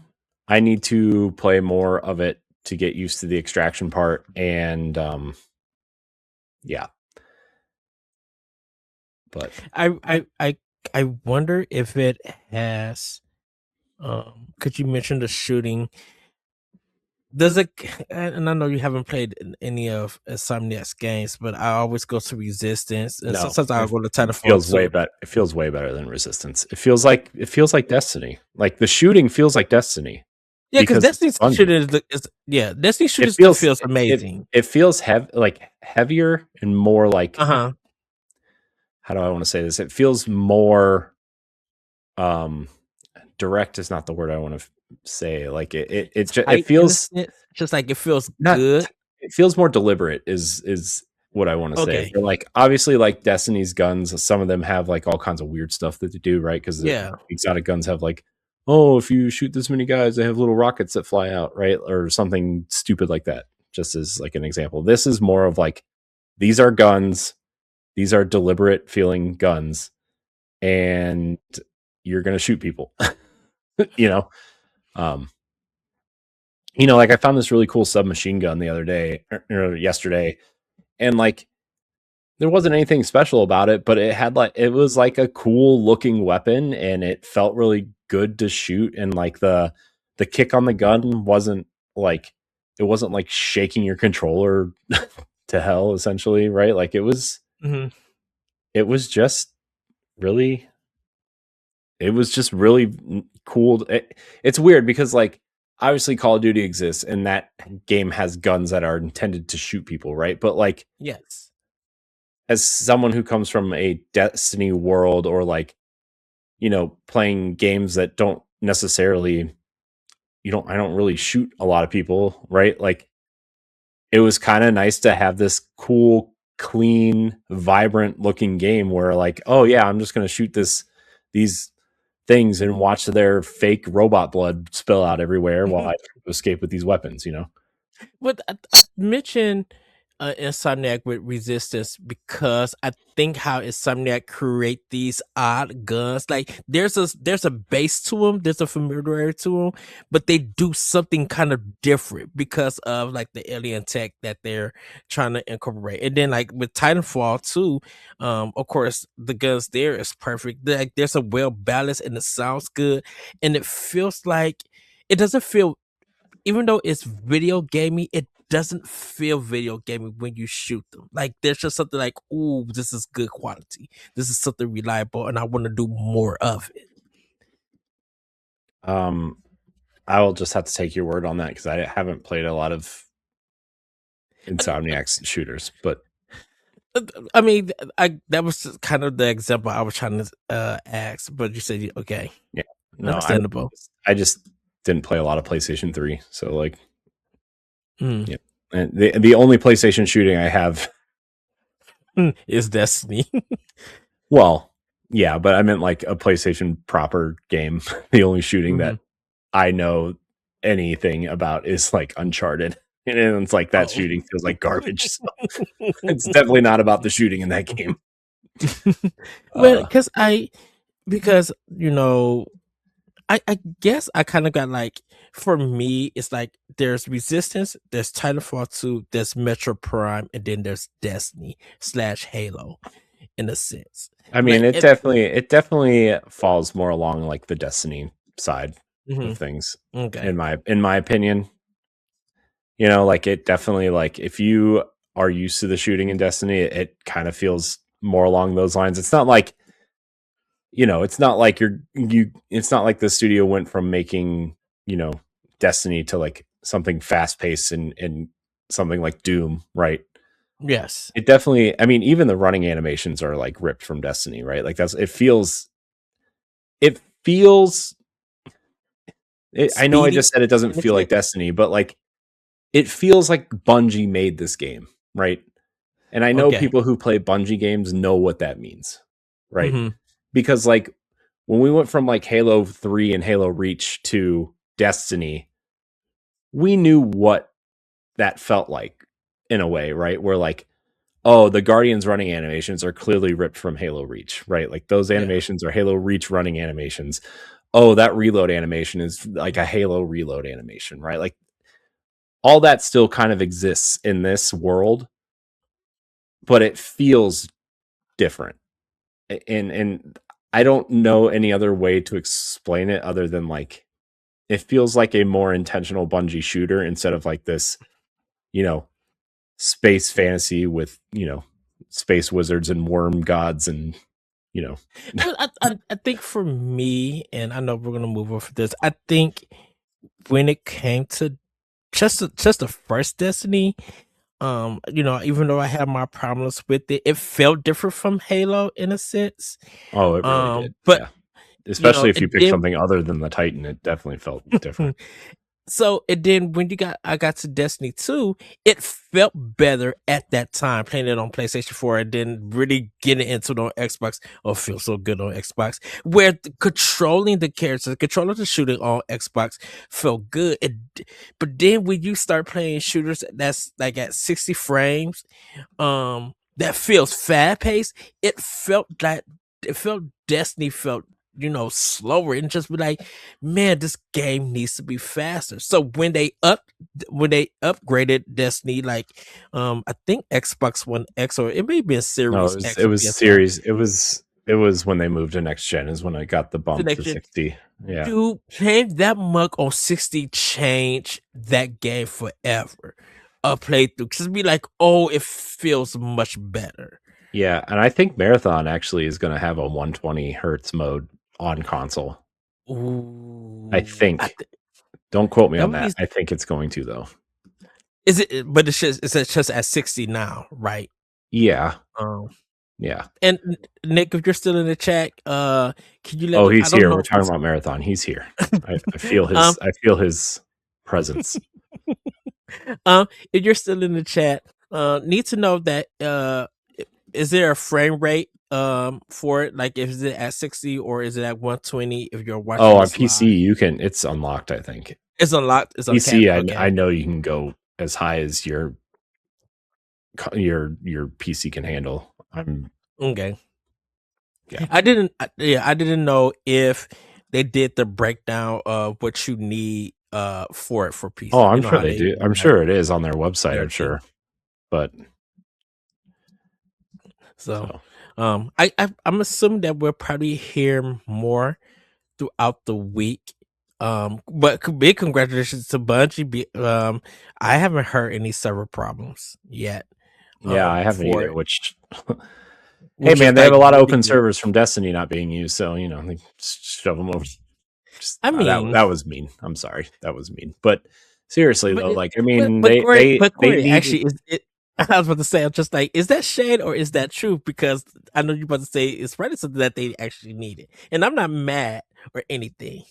Here's the thing though, is like they needed to be ready for this because Mm-hmm. every time Destiny launches, well, up until after the final shape at least, or up until the final shape at least, like launch day always had server issues with Destiny. But also, Mm-hmm. Marathon has dedicated servers, whereas Bungie or Destiny does not have dedicated servers because it's a free to play game.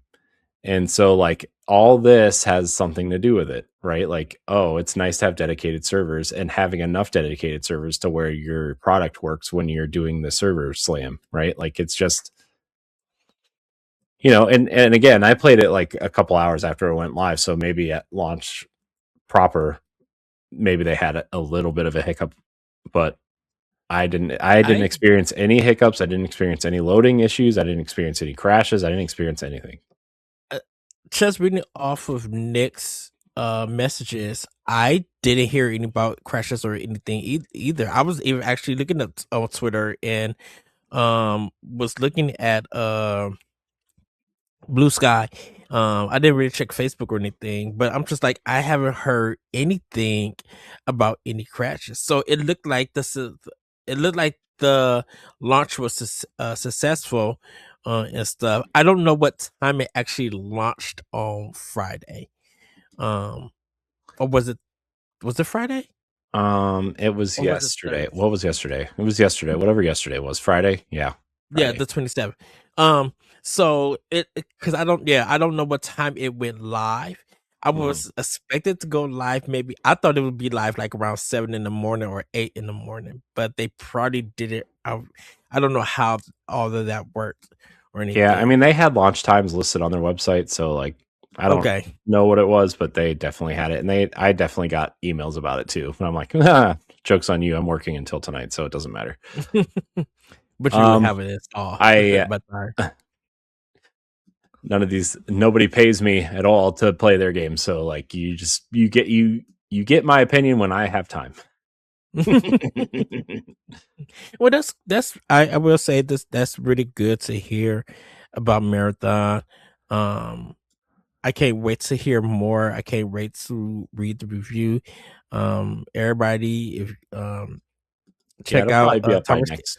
it'll probably be up next weekend, the review for this. So how it's going to work is Josh is going to write the main review, and we'll have second opinions essentially go out afterwards. So But they could check out Tower Casual for oh yeah, live. Uh, dude. I mean, we already said like the next couple weeks for Tower Casuals and Xbox Casuals both will be marathon focused. So hmm no, no questioning things there. Yeah, but that's really good to hear. I hope you guys are enjoying it. Like I said, I'm not. It's not my cup of tea. I'm not playing it. No disrespect to Bungie. I'm actually, rooting for Bungie to have us not only have a successful slam, but to have a successful release and everything. Hopefully Mhm. they do really good sale numbers. Um, because I believe Bungie I mean, I is think it's a already one of the top. I think it's one of the best selling games on Steam already, as far as I've heard. I mean, Mhm. pre-orders are one thing, right? And like, obviously, like how many concurrents will it have on launch day versus launch weekend versus the 2 week tail, the 1 month tail, like you know, Yeah.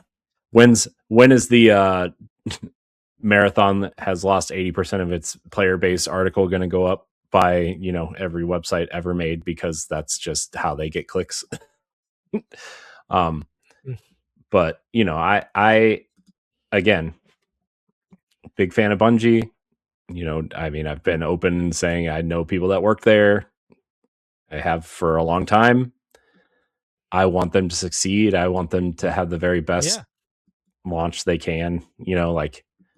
I also think it's worth noting. I have something I probably should have mentioned at the top of this discussion, but Bungie did provide me and Josh codes to Marathon. So, Sony actually did, which is weird. I've never gotten an SIE email before, but it was Bungie, or it was Sony who provided us the codes. So, again, everything that I've talked about is in the server slam. I haven't said anything that I'm not supposed to yet. So, just thought I should be open with everybody that Josh and I were provided codes through Tower Casuals for Marathon. Yeah. Which also came with the Destiny Marathon cosmetics, which was cool. Oh, that's cool. That's awesome. It's good to, and I think it's good to hear about this here on Nintendo Pow Block. Yes, because Marathon confirmed Nintendo. No, I'm just kidding. I'm just kidding. But but I think because of with the success of Resident Evil 9 and stuff like that, and I know how Sony is cagey with things. If something like Arc Raiders or something that is an extraction shooter can appear on Switch too, for a lot of us from Nintendo themselves, we're looking forward to Splatoon 4 whenever that's announced and released. And yeah, they could probably Splatoon Raiders might actually be some sort of something like that, extraction survival shooter thing, right? I mean, that's what the name suggests, at least. But yeah, and I think if we see more and it's successful, because Nintendo, they probably could bring something new to the extraction genre. I mean, Splatoon would be a really interesting IP to do that with. I mean, it's already built for that, really.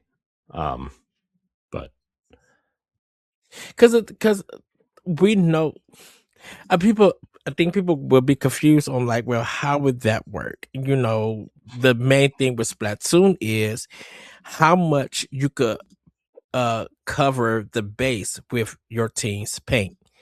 And if you take over, if your other team is taking over with their paint, the battle is a paint thing. It's not actually with each other. Stop, attacking the other players stops them so you could color more.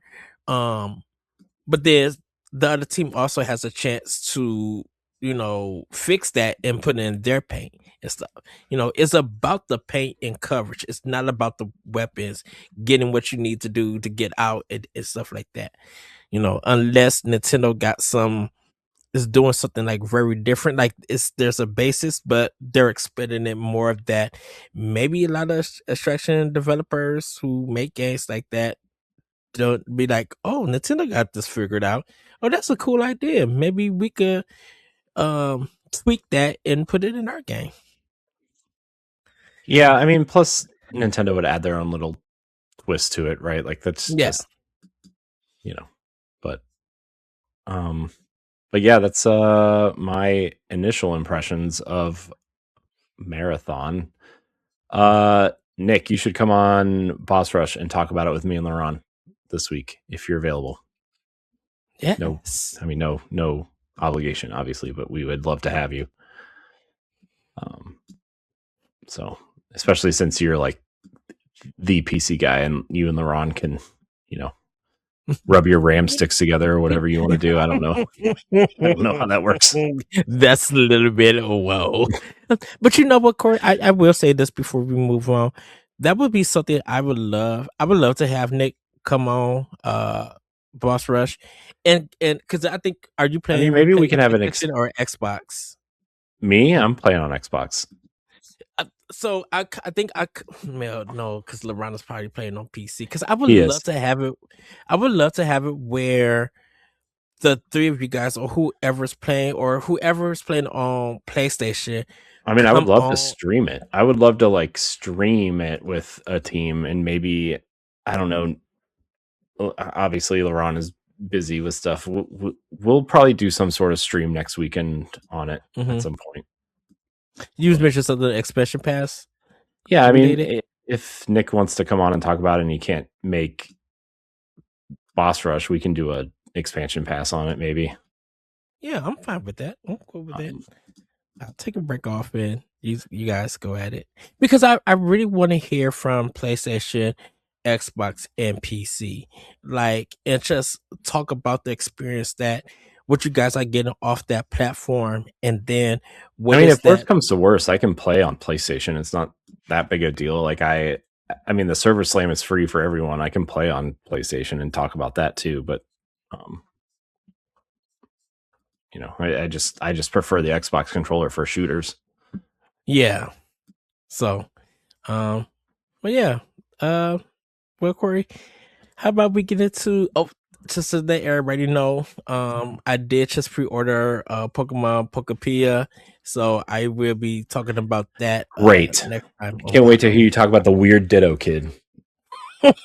They've been showing more of it. Dude, every time I see that thing, it freaks me out. The Ditto kid freaks me out, dude. Yeah. So I will be getting some hands-on time with that when that game releases. And so we'll talk about that next time on Pow Block. With that, everybody, it's time for Family News. Corey, take it away. Is it time for Family News? Did you not get anything cool? Did you not do any pickups this week? No pickups this week. Lame. I also didn't get anything. I was just being. I mean, I bought the Time magazine with the Pokemon from Gold and Silver. Nerd.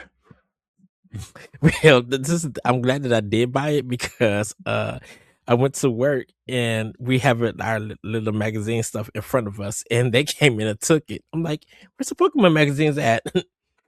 Gone. I'm like, wow. Well, so I wanted to people like their Pokemon, you know. So I guess whatever. Yeah. People like Pokemon. I don't know what else to say. I don't know. We don't know. So yeah. I may have something cool to show next week, but we'll cross that bridge when it gets here, maybe, if it gets here. Yes. I'm still in my Power Ranger Ninja Turtle collecting phase. Mm-hmm. So I did order those nice Ninja Turtles that I got, the Super 7 ones. Yes. I ended up getting Leonardo, and it's on its way. So there's probably 3, potentially 4 more that I would like to get, but I have to wait now. Like I can't spend any more money right now. I can't, like, absolutely cannot. But I need to get Raph still to get all 4 turtles at least. And then there's Splinter, Casey Jones. Thought about getting Karai. And then there's a Ninja April out there that apparently I don't know. I can't tell if it looks cool or not. But hey, what do I know? I just like having cool stuff on my shelf, and it bothers me that I only have 2 of the 4 turtles. Especially because, like, those movie ones that I bought, those NECA ones, dude, I just got rid of those. I can't. They're so... NECA's quality is so bad. I cannot stand NECA's quality at all. They're so bad, especially because, like, this Power Rangers Lightning Collection is so good for the most part, and, like, these Super 7 Ultimates Ninja Turtles are, like, the best collectibles I think I've ever purchased, maybe ever. Yes. Like, it just made those NECA ones feel like my Playmates toys from the 80s and 90s are in better shape than these things are. And these things, like, were new in box. And they cost like 12 times as much. So, you know, it's like, don't get me started. Even though I started by myself. But I ended up just selling them because I couldn't even stand having them on my shelf anymore. Oh, wow. Someone bought them? Someone bought them. Oh, okay. I sold them for about as much as I paid for them. So I broke even at least, but, like, good luck to that guy. Have fun. All right, where were we? Family News, right? Family News, yes. Yep. Great. All right, Ed, I don't know if you knew this. Pokemon Presents happened this week. Yeah. The Pokemon Company marked Pokemon's 30th anniversary with a February Pokemon Presents packed with surprises, reveals, and celebratory updates across the franchise. Highlights included a full reveal of Pokemon Winds and Waves, which is the new generation coming in 2027. Confirmation that Pokemon XD Gale of Darkness is launching on the Nintendo Switch 2 NSO. FireRed and LeafGreen are out and will have Pokemon Home support integration in the near future. The presentation also featured updates for Pokemon Go, Pokemon Unite, Pokemon Masters EX, Pokemon Cafe Remix, Pokemon Sleep, and both physical and digital expansions for the Pokemon trading card game. While not every reveal was a blockbuster, the showcase delivered a wide-ranging celebration for Pokemon's past, present, and future. And there's plenty for fans to debate as the franchise heads into its next generation. Ed. Yes. There are some major things I want to talk about from this thing. But first of all, how did you feel about this Pokemon Presents overall? Top level. So I kind of had to watch it late. Apparently I got caught into work for that. But when I did get a chance to see everything, I thoroughly enjoyed it. You know, seeing the president of the Pokemon Company, seeing Winds and Waves, just that whole 3-minute trailer. I'm like, oh my goodness, this game looks gorgeous. My only thing My is daughter just like, loved the Pikachus that were dressed up at the yes, that was super cute, and everything. And I love that how they be getting with all the artwork stuff. I'm like, ooh, I would love a Pokemon book, full of that art and everything. It look I wasn't mad at the release date for 2027, like some people were, because I'm like, well, Game Freak has Beast of Reincarnation, and they want to get their game out. Right. Plus we just got Pokemon Legends ZA. I'm sure that'll have some sort of expansion. They're still pushing Violet and Scarlet. They just released FireRed and LeafGreen. Like, don't get me wrong, I'm sure there will be another Pokemon product this fall, right? I mean, I'm sure, right? But Pokemon Unite still going, right? They added the legendary birds to that. So especially now they can, Nintendo, the Pokemon Company, has moved on to Switch 2. They don't have to try to worry of, they got a more powerful system, so they could fully now develop for Switch 2 on a powerful system. So hopefully, the product comes out great. And like I said, I love the name Winds and Waves. When they was talking about the battle arena for like the Chase Center, they said they was gonna be at a bigger place. I'm like, where's that at? And everything. I'm just like, they never said where it was at, so I was a little bit lost on that part. Yeah. So, as for like everything else, I thought that was good for those who are into it. I don't really play a lot of the other stuff outside of it. Like even with Pokemon Sleep and stuff, which no disrespect to them, even Pokemon Unite, it's just like that stuff I just don't play. And they didn't spend a lot of time on it, right? Like it was just like enough to like service the people it needed to service, and like I don't know. I think the biggest surprise to me was like Pokemon Go is still a thing, and it's hitting its 10th anniversary. Like, oh my gosh, dude, we've been around forever. Yeah, still making that coin. So I'm not even mad about that.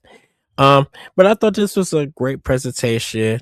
With it, I'm glad that Game Freak and Nintendo, the Pokemon Company, really showed great starters. I do love the starters. It's kind of equal to me for all 3 starters. I know Brout is mine because that's grass.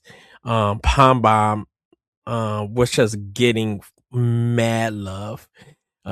There's always one, man. There's always one. But this is the thing about it. Fire has been literally fire for the starters. Yeah. Like, and so, and the words to me is just like, I would say this. I mean, I'd be a Pokemon player, but if any harm comes to Palm Bomb, I will destroy this place. And I was just like, okay, it's not that necessary, but that's how a lot of people were feeling, in their thing. And Gekwa, who is a gecko, who and also Aqua and stuff. That's a really cute name and stuff. And I put Brout Brout is giving so much Aries energy, and I love him for that because with the brows and just the way that he looks, I was just like, yeah, he's getting, um, He's something. I would help you, but I would destroy you if you cross me, or if you get on my nerves, and how us Aries get when we're past 10. I would say that. But like I do love the starters. The game looks wonderful. The water looks amazing, and I really hope that, because I know people are weary about Pokemon Winds and Waves, with the performance and stuff like that. And now that the game is going to get time, to be developed, it's not going to feel rushed or anything. I'm glad that Game Freak and the Pokemon Company and Nintendo are going to take their time with this game. So 2027 release is really, really great to have. Mm-hmm. Yeah, I wonder, because like if people were ripping on Pokemon ZA for being the budget only being $13 million or whatever, I'm like, what do you want? First of all, it's a spinoff game. Second of all, it's Nintendo. Third of all, like this game, like this company is known for working on handheld devices. Like they still clearly don't understand how to develop for console, and that's fine. Yeah. But like, hopefully they take what they learned from, Beasts of Reincarnation or whatever, and like apply it to Pokemon in a way that makes sense. Right. Obviously it doesn't need to look like that necessarily, but like, if you learn little tricks of like, oh, well, we can make, this frame rate work better here. We can make, more active polygons here instead of just squares with textures, like, I don't know. I think what frustrates me a little bit with Pokemon, at least, Mm-hmm. and not that I'm a huge Pokemon player, so I don't know if I really need to have an opinion on this, but like, it just feels like this franchise is so popular and these games are so popular, and yet it just feels like, I don't want to say they don't care, but it just feels like there's so much left on the table, essentially, where like you could spend more money and sell 10 million more units because the game runs better, or like it looks a little bit better. It doesn't look like an HD 3DS game. Like, Mm-hmm. you know what I mean? Like, when some of your characters have voice acting and some of them don't, and I'm not talking about the trainers. I'm talking about like the Pokemon. Some of them say their names and some of them just have the generic sounds from the Game Boy games. And it's like, pick a lane. I don't care which one, but like, pick one. Right. And I know like it would probably be really annoying to like do voice acting for how many Pokemon they say they have now, like 1,025 or whatever. Yeah, I think But close to like, like 1100. but like, still, it's not the player's problem that you decided to create all these monsters at this. Stop making new ones. I don't know. Iterate on the ones you got. I don't know. I don't know what the answer is, but like, I don't know. I hope this one looks nice. It reads nice. Like, it looks welcoming. Yes. The character designs look nice. I hope it's nice for the players. And it like, revisiting Pokemon Fire Red like makes me like, every time a new Pokemon game comes out, I want to be excited. Mm-hmm. I do, and I want to play it. But then I get paralyzed by like, I have 1,000 other games to play. I want to like experience Pokemon in a way that makes sense for me, and like it just hasn't in a long time, you know. And honestly, I almost bought Pokemon Violet this week. Almost. I was like this close.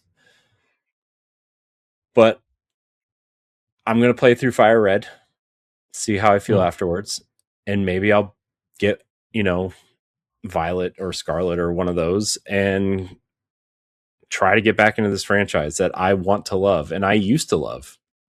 I loved Pokemon. I loved Pokemon. You know, the first two generations of Pokemon are amazing. Yeah.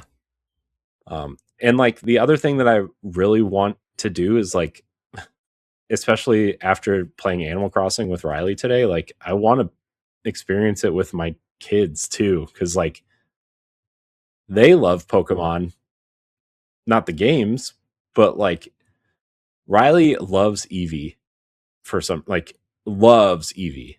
Yes. Loves Eevee. I mean, Eevee's cute. You know, Eevee has all these different evolutions that are also cute. Like Miles likes Charizard and Blastoise because they destroy stuff because he's a crazy person. But you know, they like Pokemon for different reasons, and they like Pokemon that I've never heard of. You know, and so like I would like to experience these games with my kids too, because they are at an age where they like it in a way. You know, I don't know. Maybe Winds and Waves is the one that gets me back in. And I also really liked the GameCube game, and I thought about maybe I'll revisit that. You know, yeah. I know it's not like a traditional Pokemon game, but like it might be fun to play it a little bit. I've never played the GameCube once. Oh man, so, I used to own it. Like, I used to have it and the strategy guide. The Gale of Darkness. Yeah, Mm-hmm. I'm excited to play it and stuff. Yeah. So Yeah, man, what a time. But yeah, I hope that, you know, I hope Game Freak figures it out, because this is a franchise that I feel like deserves a little bit more than it's gotten in recent iterations. So, I did really like the Let's Go Eevee Pikachu game, but again, it's still red and blue, right? I mean, it's still that first gen. So, yes. Well, Ed, speaking of art, nothing really to say about this. I just thought it was interesting that the Pokemon Celebration video showcases over 1,000 new logos for the franchise's 30th anniversary. They made a logo for every Pokemon, essentially. They released a celebratory video highlighting its newly created set of 125 anniversary logos, one for every Pokemon in the series. The video spotlights starters and legendary Pokemon with charming animations, and before zooming in to reveal the full scope of the collection. It looks cool, man. They have a social media campaign going on with these and displayed on billboards in Tokyo and Osaka and other major Japanese locations. You know what they were missing? What? I wish they did a 4K re-release of the first Pokemon movie. I mean, they already remade it for the 25th anniversary.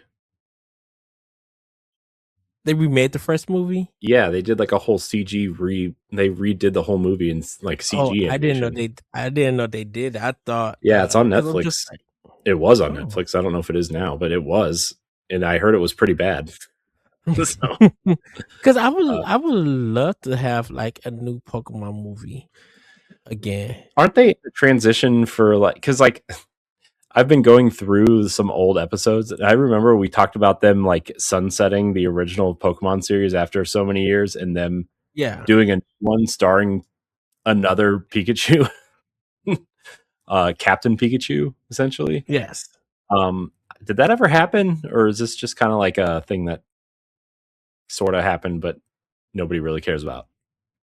Probably the second one no one cares about. well, anyways, but I thought the having a logo for every single Pokemon was like, that's a nice touch that you really didn't need to do, right? Like you could have probably gotten away with one with Pikachu, right? And that's kind of your logo, but to have a different one for every Pokemon is kind of awesome because everybody has a favorite Pokemon, right? Yes. So, all right, Ed. Let's talk about some real news now. Yes. I think the biggest thing about Pokemon Winds and Waves is that it was revealed as a Switch 2 exclusive game.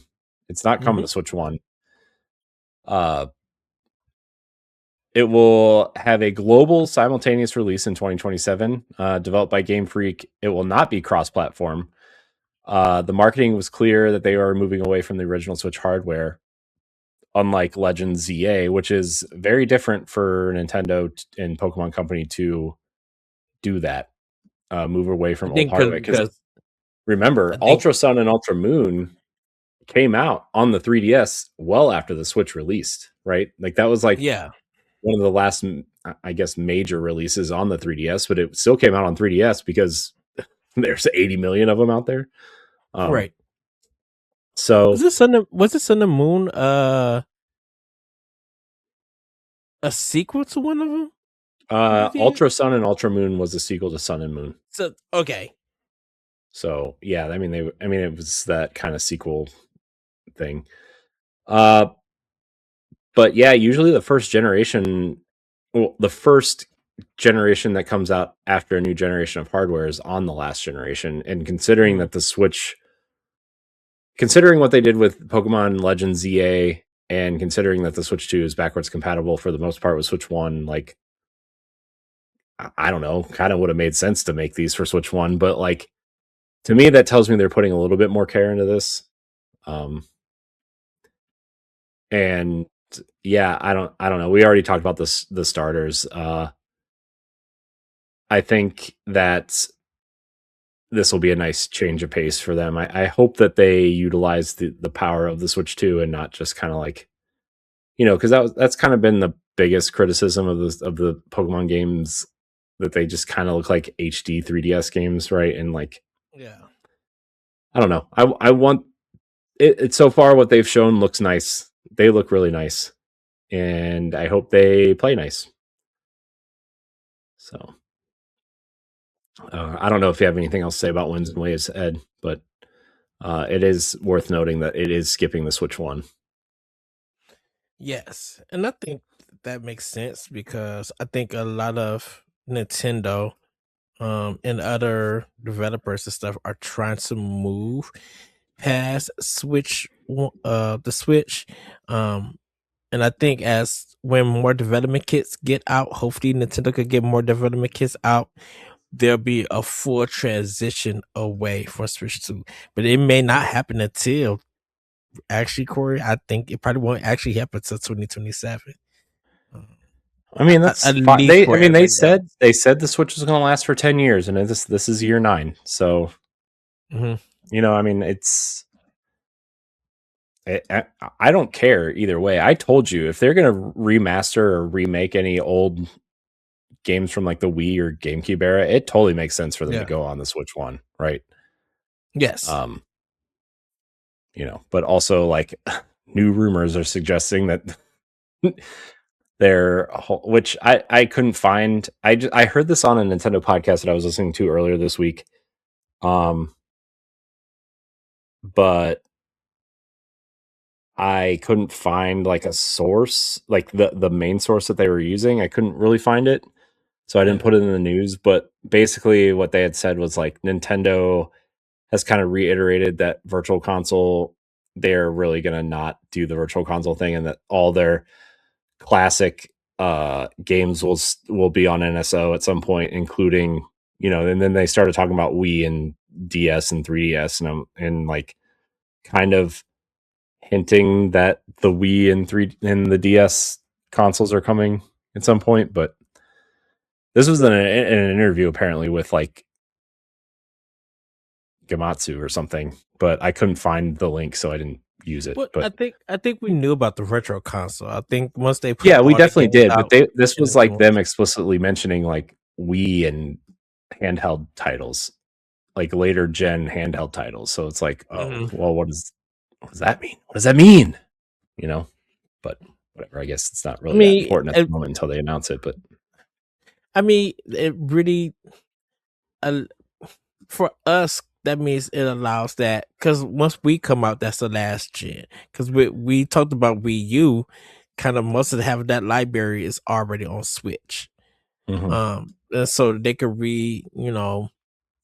they could do something with that if they care to. With DS and 3DS, those are the last two handhelds in a sense. And so they could add that.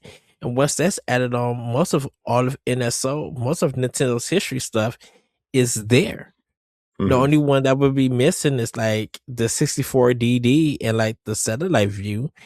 That's pretty much it. And Game and Watch or whatever. Like yeah, but that's pretty much it. those Game and Watch packs are on the Game Boy Advance NSO, and Yeah. like that it's rumored that Satellaview Zelda game is coming, and the Metroid one are coming to the Super Mhm. Nintendo NSO at some point. Like those are also rumors that are floating around. So like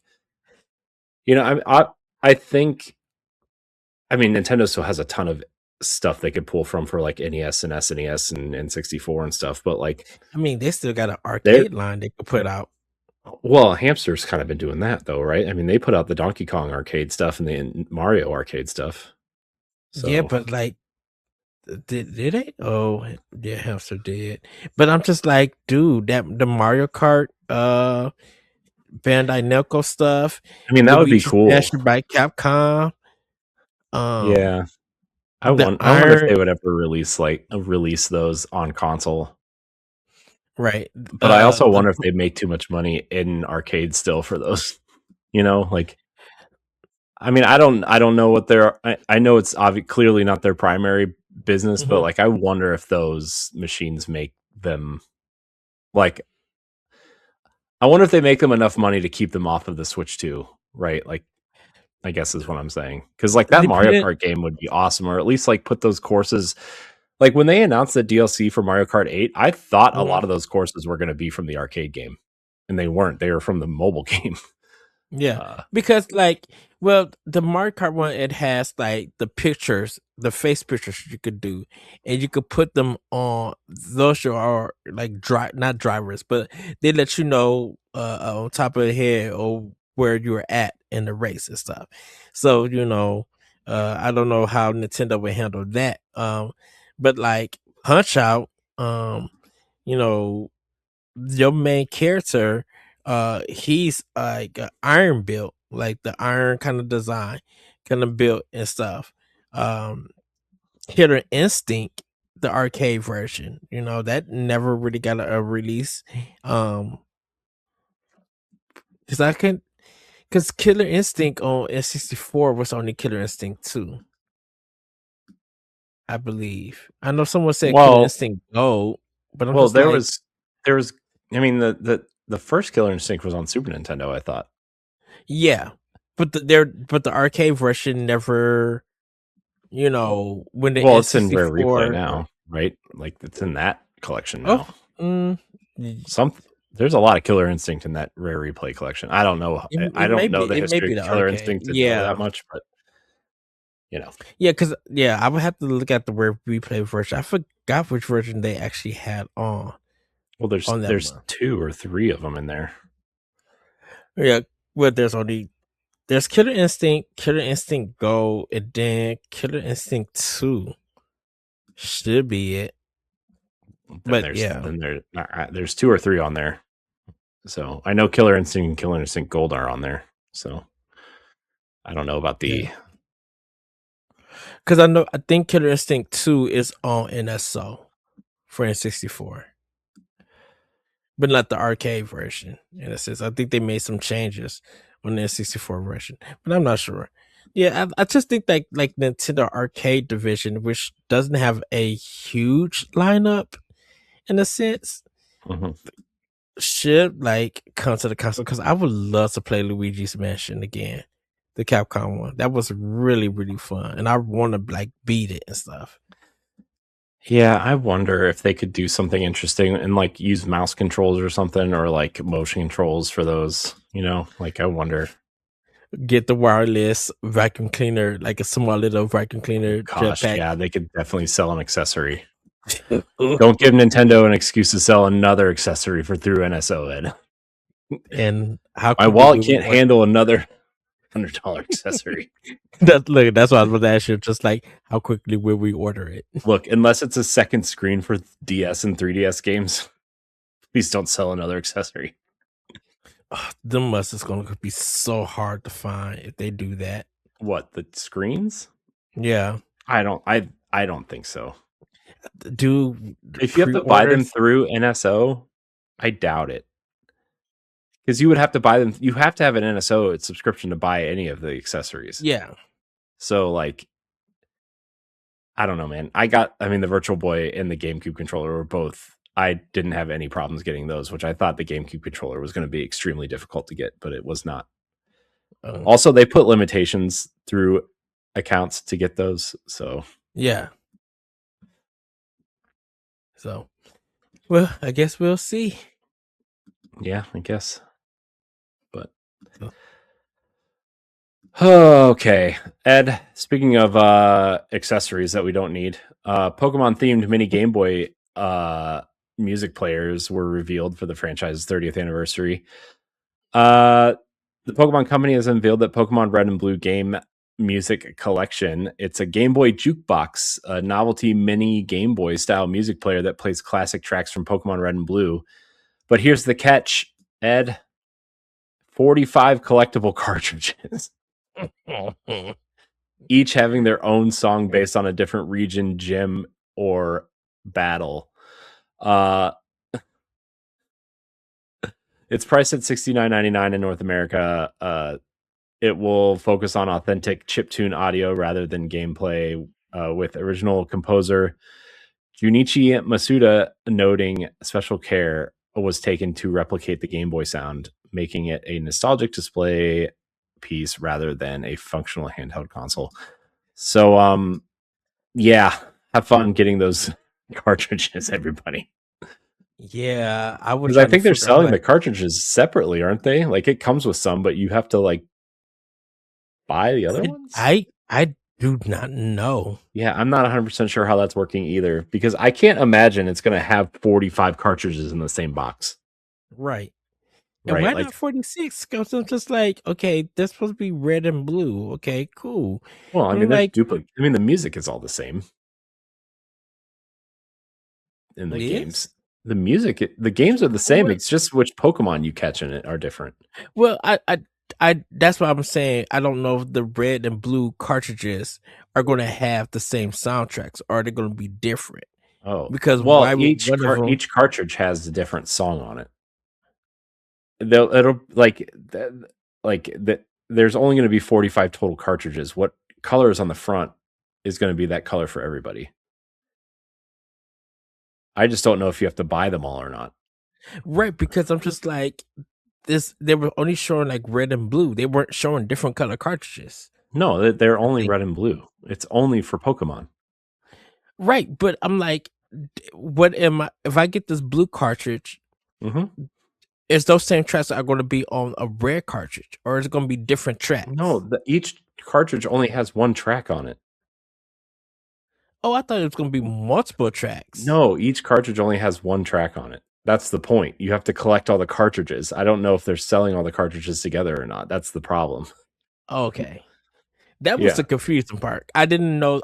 That's what I got out of it. Maybe I'm wrong. That's what I got out of it, is that there's 45 tracks and there's 45 cartridges, and you have to collect all the cartridges to get all the soundtrack. Right, because I'm thinking just like, wait a minute. I'm like, okay, if there's gonna be 45 tracks, there's got to be one missing, because I'm like, there's red and blue, so we're gonna have what, more blue than red, or more red than blue? One game is gonna be missing. That I don't know. Well, I'll just wait Just throw them on NSO Music, so the music app, so I could rock out to them. I'm thinking, what NSO got the Leaf Green and Fire Red ones? I think so. Yeah. Go ahead, Corey. I'm sorry. Yeah, it does. They came last week when they were announced. So, Yeah. Yeah, we got a totally different game on Nintendo Music this week, but that's fine.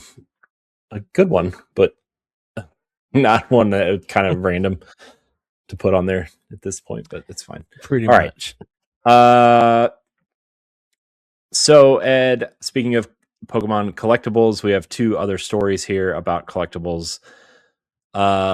Lego's Mini Pokemon Centers is set to launch for Lego Insiders. It's out already for Lego Insiders. It's probably already sold out for Lego Insiders. This is a 233-piece mini Pokemon Center.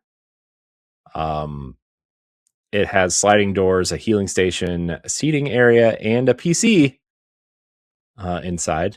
And you is a must-have for adult Pokemon fans, but is only redeemable with 2,500 Lego Insider points through their loyalty program. So make sure you registered your sets so you have your points. Well, it's kind of a weird thing to have exclusive, but okay. It's fine. It looks neat. Yeah, it's really cool. I'm not a Lego collector, so I didn't know about the Insiders members. I'm like, oh, this is new to me. Oh, cool. It's been a thing for a while, I think. And like you get perks at like Legoland and all that kind of stuff too. Yeah, so is this something that you had to buy from Lego? Like, or do you I don't think you sign up. I think you just go online and like create an account and then you say, I want to be a member. Okay. So in the last bit of collection type news, Pokemon Cross Jimmy Paul High Fashion Collection launches online for you fashion folks. Yeah, I seen some of the fashions. I don't know what Jimmy Paul is, but they have teamed up with Pokemon Company to release a high fashion ROAM collection, a Rome collection, if you will, inspired by Pokemon showcased at the London Fashion Week and now available on the Pokemon Center website. Line includes bags, caps, t-shirts, jackets, etc. from the Kanto region, with prices ranging from around $39.99 for smaller items to $200+ for jackets, bags, standout pieces, blah blah blah. Cool. I will not be buying any of this. I seen some YouTube shorts, them showing off at Fashion Week the Pokemon collection. Some are really cool and everything. I don't doubt that they're cool. I'm just saying, like, it's a pretty penny for that. Yeah, I think there was a coat that the Pokemon that's in the egg, they had a coat shaped like that Pokemon with the red and blue. It's I cannot think of its name. But they had a coat like that. I'm like, oh, that's really cool. Oh, that's cool. I'll take a look at it. I want to see what they offer. Cool. All right, let's hop back into the games real quick, and then we'll get into things beyond Pokemon, because I'm sure everybody is really digging our Pokemon conversation here. So Pokemon Legends ZA adds Mega Garchomp Z today via a mystery gift. So the mystery gifts are part of the Legends ZA game, I guess, and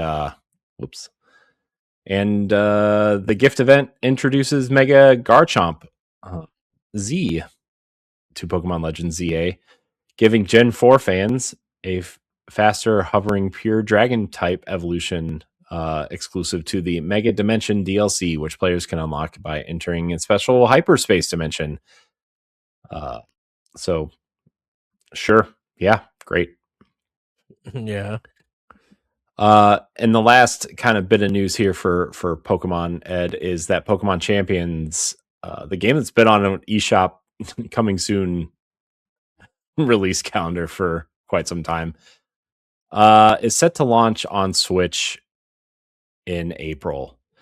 So Pokemon Champions will arrive on Switch in April 2026 with a mobile release later in the year, offering free to start play, a Dragonite bonus for early downloaders, and integration with Pokemon Home to bring over select Pokemon from titles like Pokemon Legends ZA, while training results and Megastones carry over for eligible Pokemon. So look forward to that, everybody. Yes.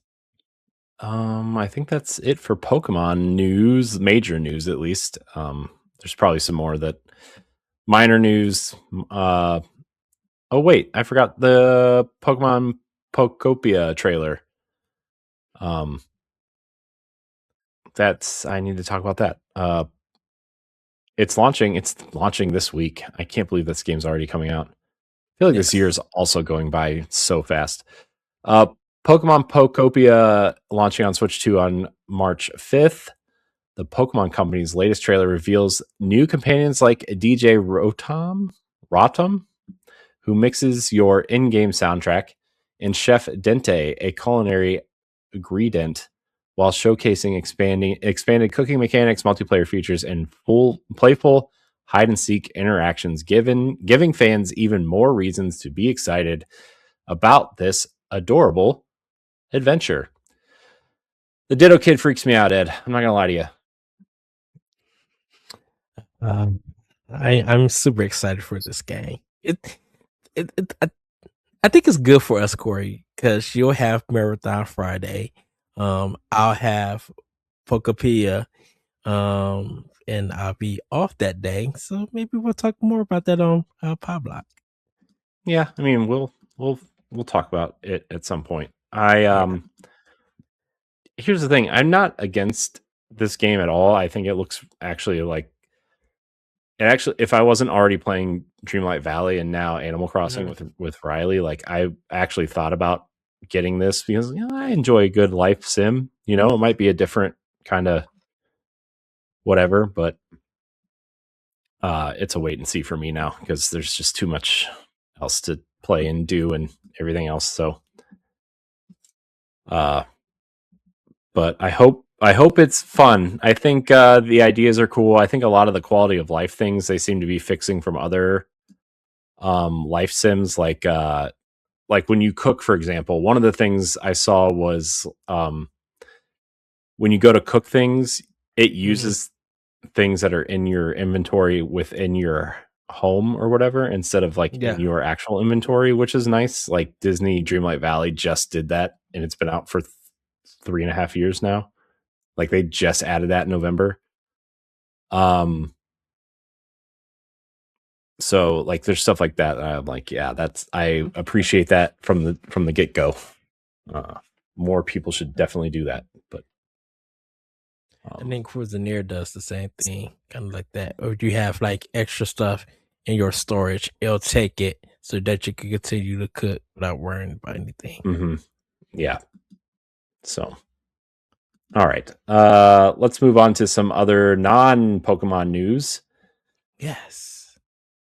Ed, I'm sure you saw this, but fans are wanting refunds over the Xenoblade Chronicles X Switch 2 upgrade issues. Some players are voicing frustration with the recently released Switch 2 edition of Xenoblade Chronicles X Definitive Edition, with reports that visual upscaling, particularly in handheld mode, introduces shimmering and texture problems that can make the game look worse than the original Switch or even Wii U versions. While the $5 upgrade delivers a smooth 60 FPS experience and performs well when docked, concerns over filtering and image quality have led some fans to request refunds, and Nintendo actually issuing them, highlighting a growing divide between technical expectations and real-world performance. I think Monolith softened them. They're probably working on a patch to get it fixed. Well, the rumor is that Monolith Soft didn't do the updates. It was another company, and I wonder if it was someone like Panic Button who has been working on the Switch 2 editions of games.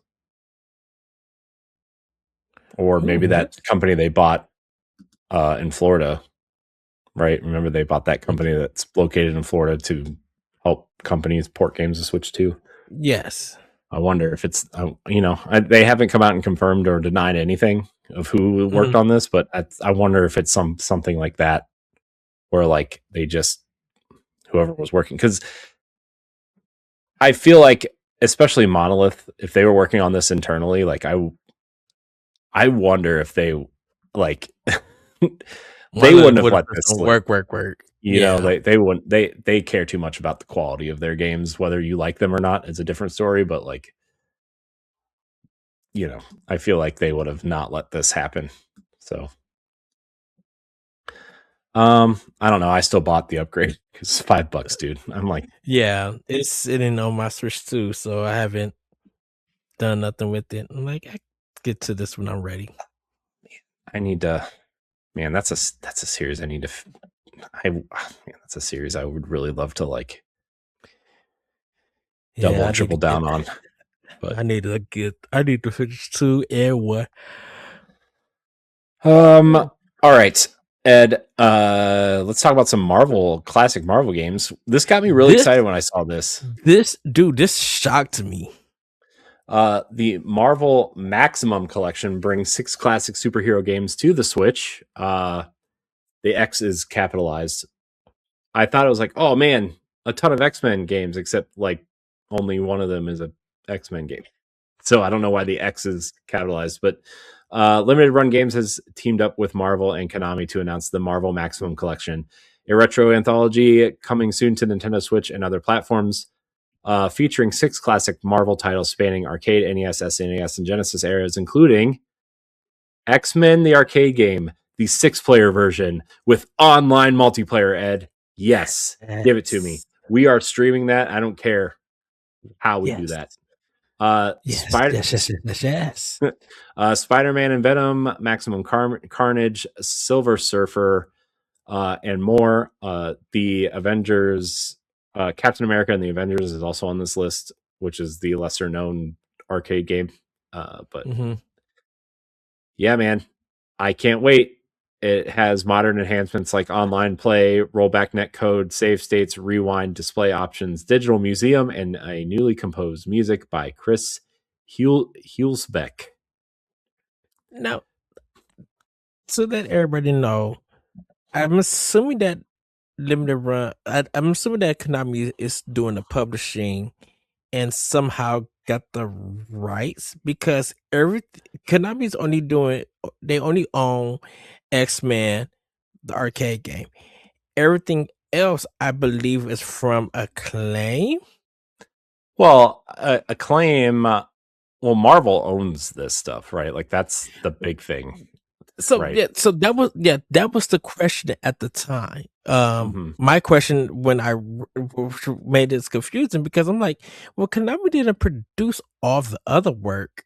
How did they get it under this collection? Because I'm like, when I was seeing everything, I'm like, well, Acclaim did most of this work, and I think someone else did like the Captain American stuff. The game comes from different publishers at that time, from the 90s and 2000s. So that's why I was just like kind of weirded out for a little bit. But to hear that Konami, Marvel, and Limited Run is doing it, yeah, give it to me. I'll take it. Well, I also wonder if this is a thing where like Limited Run, not to like, man, I don't know. I wonder if this is a thing where like Konami is providing them with the games that they did, but this is really a Limited Run project where they like went out and actually got like, maybe they went to whoever owns Acclaim now, right? Like, because Acclaim is coming back in some way. And said, look, we know Acclaim published these games. We would like to like have the publishing rights to these. And I wonder if they made some sort of deal with Acclaim, whoever owns that now, right? Yeah.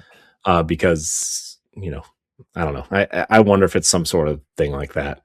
And Konami's like, well, we want to cut because the best game on this collection is ours. So, I wonder. But anyways, it's a Marvel thing, right? So like Marvel probably is like, we own it all, so it doesn't matter. Throw it all together. Pokemon Limited Run. And yeah, I So, but yeah, I'm this dude. This was exciting. I love the X-Men arcade game like almost as much as I love the Ninja Turtles arcade game, and you know how much I love the Ninja Turtles arcade game. yes. So Now I wonder, is it just digital and physical, or they're? I'm pretty sure that it is a. I'm pretty sure that they're getting a physical release. I think it's digital first, and then limited run has some sort of collector's edition for it. I'm sure.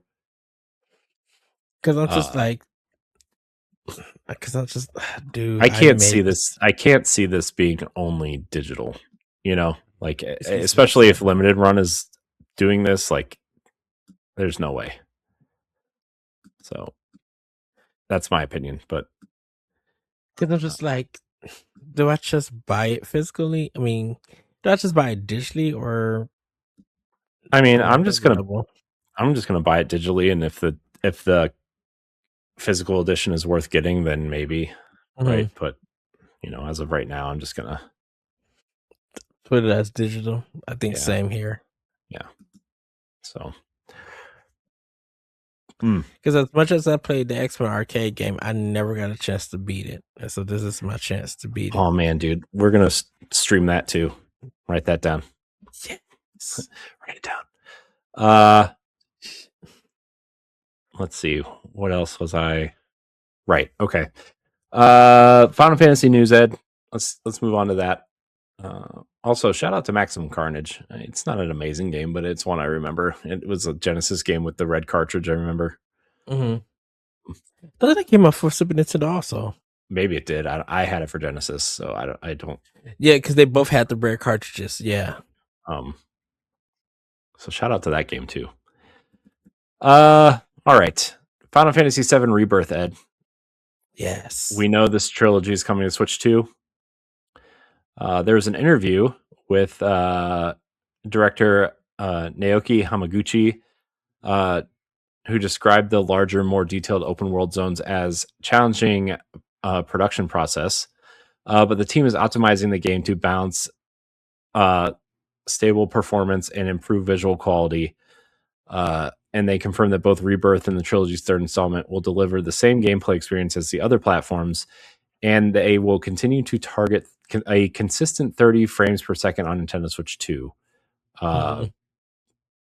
So, yeah, I wonder how that open world stuff is going to work with Switch 2, but hey, I think it's incredible that the Switch 2 is getting games like this. Like, it still kind of blows my mind that Nintendo is getting...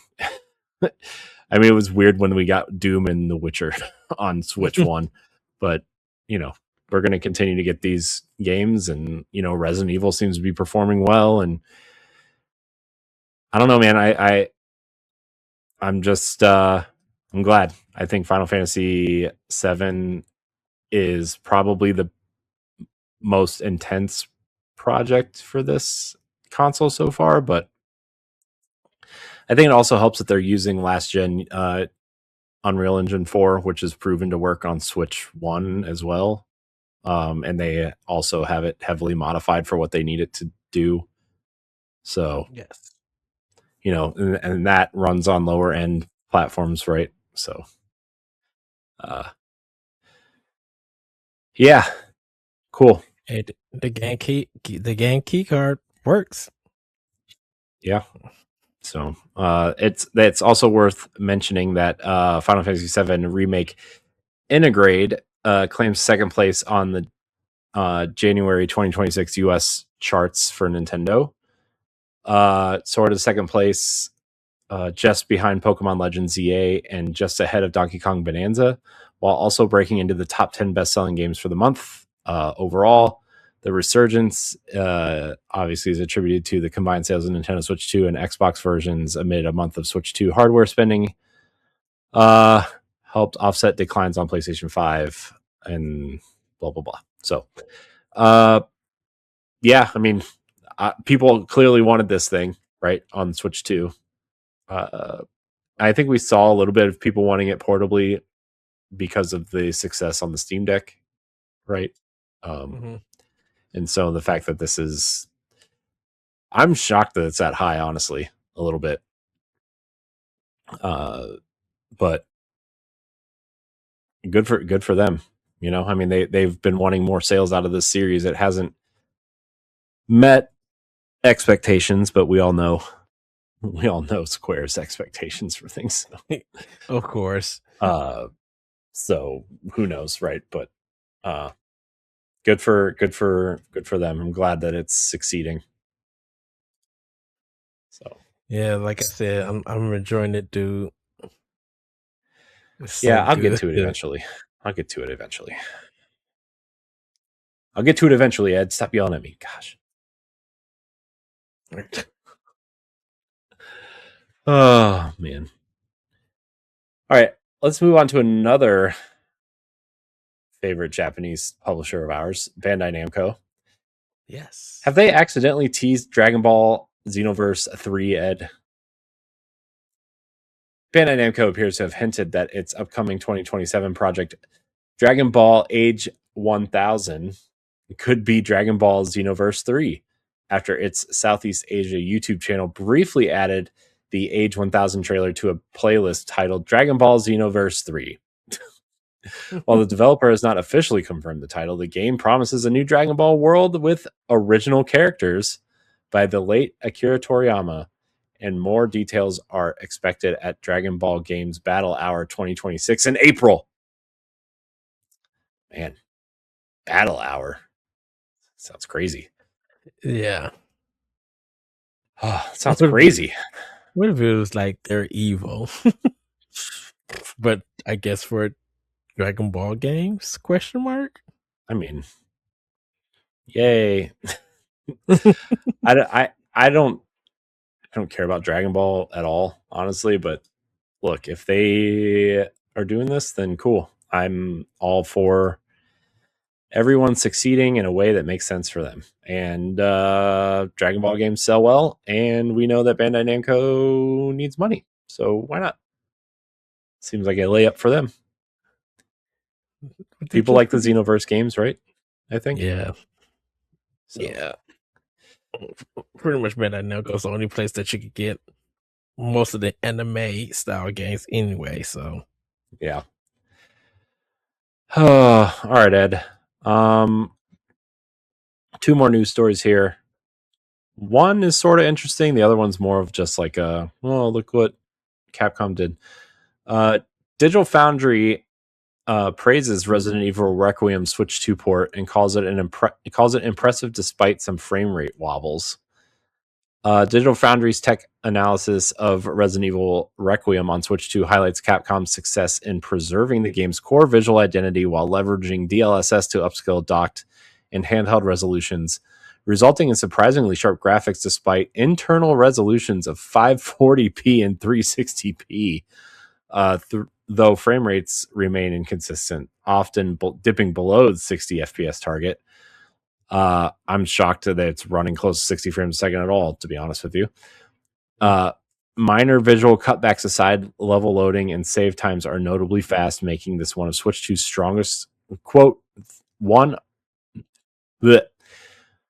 making this, one of Switch 2's strongest third-party releases yet. So, okay, cool. I mean, we knew this was going to try to hit 60 FPS. What does a dip mean? Does this mean does it dip below 30? Does it dip below 50? Because anything over 30, I feel like is a win. In my opinion. I think it's just like a little kind of stutter here and there. Not a big stutter, but you can know the difference that it was moving at the same frame rate. It then it kind of slows down and then goes back up, going up and down. So it'll hit 60, drop to maybe 58, go back to 60, 58, depending on where your area is at in the camera and stuff like that.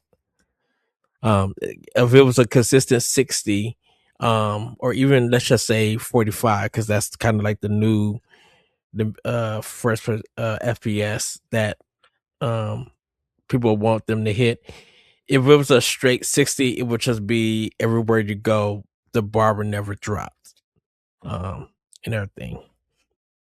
So, like, let's just say if the Xbox Series S just stayed at 45 frames per second and stuff, that system would be powerful enough to hold it consistent without dropping anything, whether you're doing performance or gameplay. Yeah. Yeah,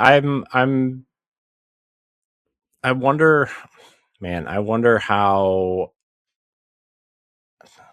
The thing is, like, I wonder, like, if companies really, because it's pushing what 1440p, I think they want it to hit, but like, I wonder if they just scaled it to 1080p if they could get more out of it, right? Because like, I feel like, yes, 1440p, 4K obviously is like an amazing resolution, but like, I think a lot of people have kind of said that 1440p kind of seems like the sweet spot for like, it's visually good enough, so give us higher frame rates or better kind of texture fidelity or whatever within this visual whatever. And so like, I wonder if they just scaled that back to 1080p, that DLSS up to 1080p, like if they could get more out of the frame rates. But again, I wonder, or let me back up. I think anything over 30 frames is a win. And the fact that it is targeting 60 and might wobble between 45 and 60 probably is a win for most people playing on this platform, especially in handheld mode. So I don't know. That's just my opinion, I guess. So yeah. And they can always start like throwing patches to get the that's the thing, is like I'm sure there will be several performance patches for this thing across the board, right? Yes. That's probably safe to say one way or another. Speaking of safe to say, Ed, I actually found this when I was researching something for work, and I came across this article and I thought it was interesting. This comes from a tech website called Reuters. I don't know if you know if you've heard of that website or not, Ed. Reuters? Reuters? Yeah. And we use it a lot for work, for tech news stuff, but they report a lot of business stuff here and there. Yeah, like tech business type stuff, really. Okay, yeah. But Nintendo announced a strategic unwinding of shareholdings on February 27th, 2026, with companies including MUFG Bank, Kyoto Financial Group, Resona Bank, and DNA selling a combined total of roughly 290 billion yen worth of shares, while Kyoto-based gaming giant plans to buy back up to 14 million shares worth 100 billion yen. The move follows regulatory encouragement to reduce cross shareholdings, a practice long used in Japan to strengthen business ties, and caused Nintendo shares to close nearly 3% higher, with Kyoto's financial group's stock surging almost 10%. So this seems very like Nintendo is trying to be more financially independent, it seems, by buying back this much stock.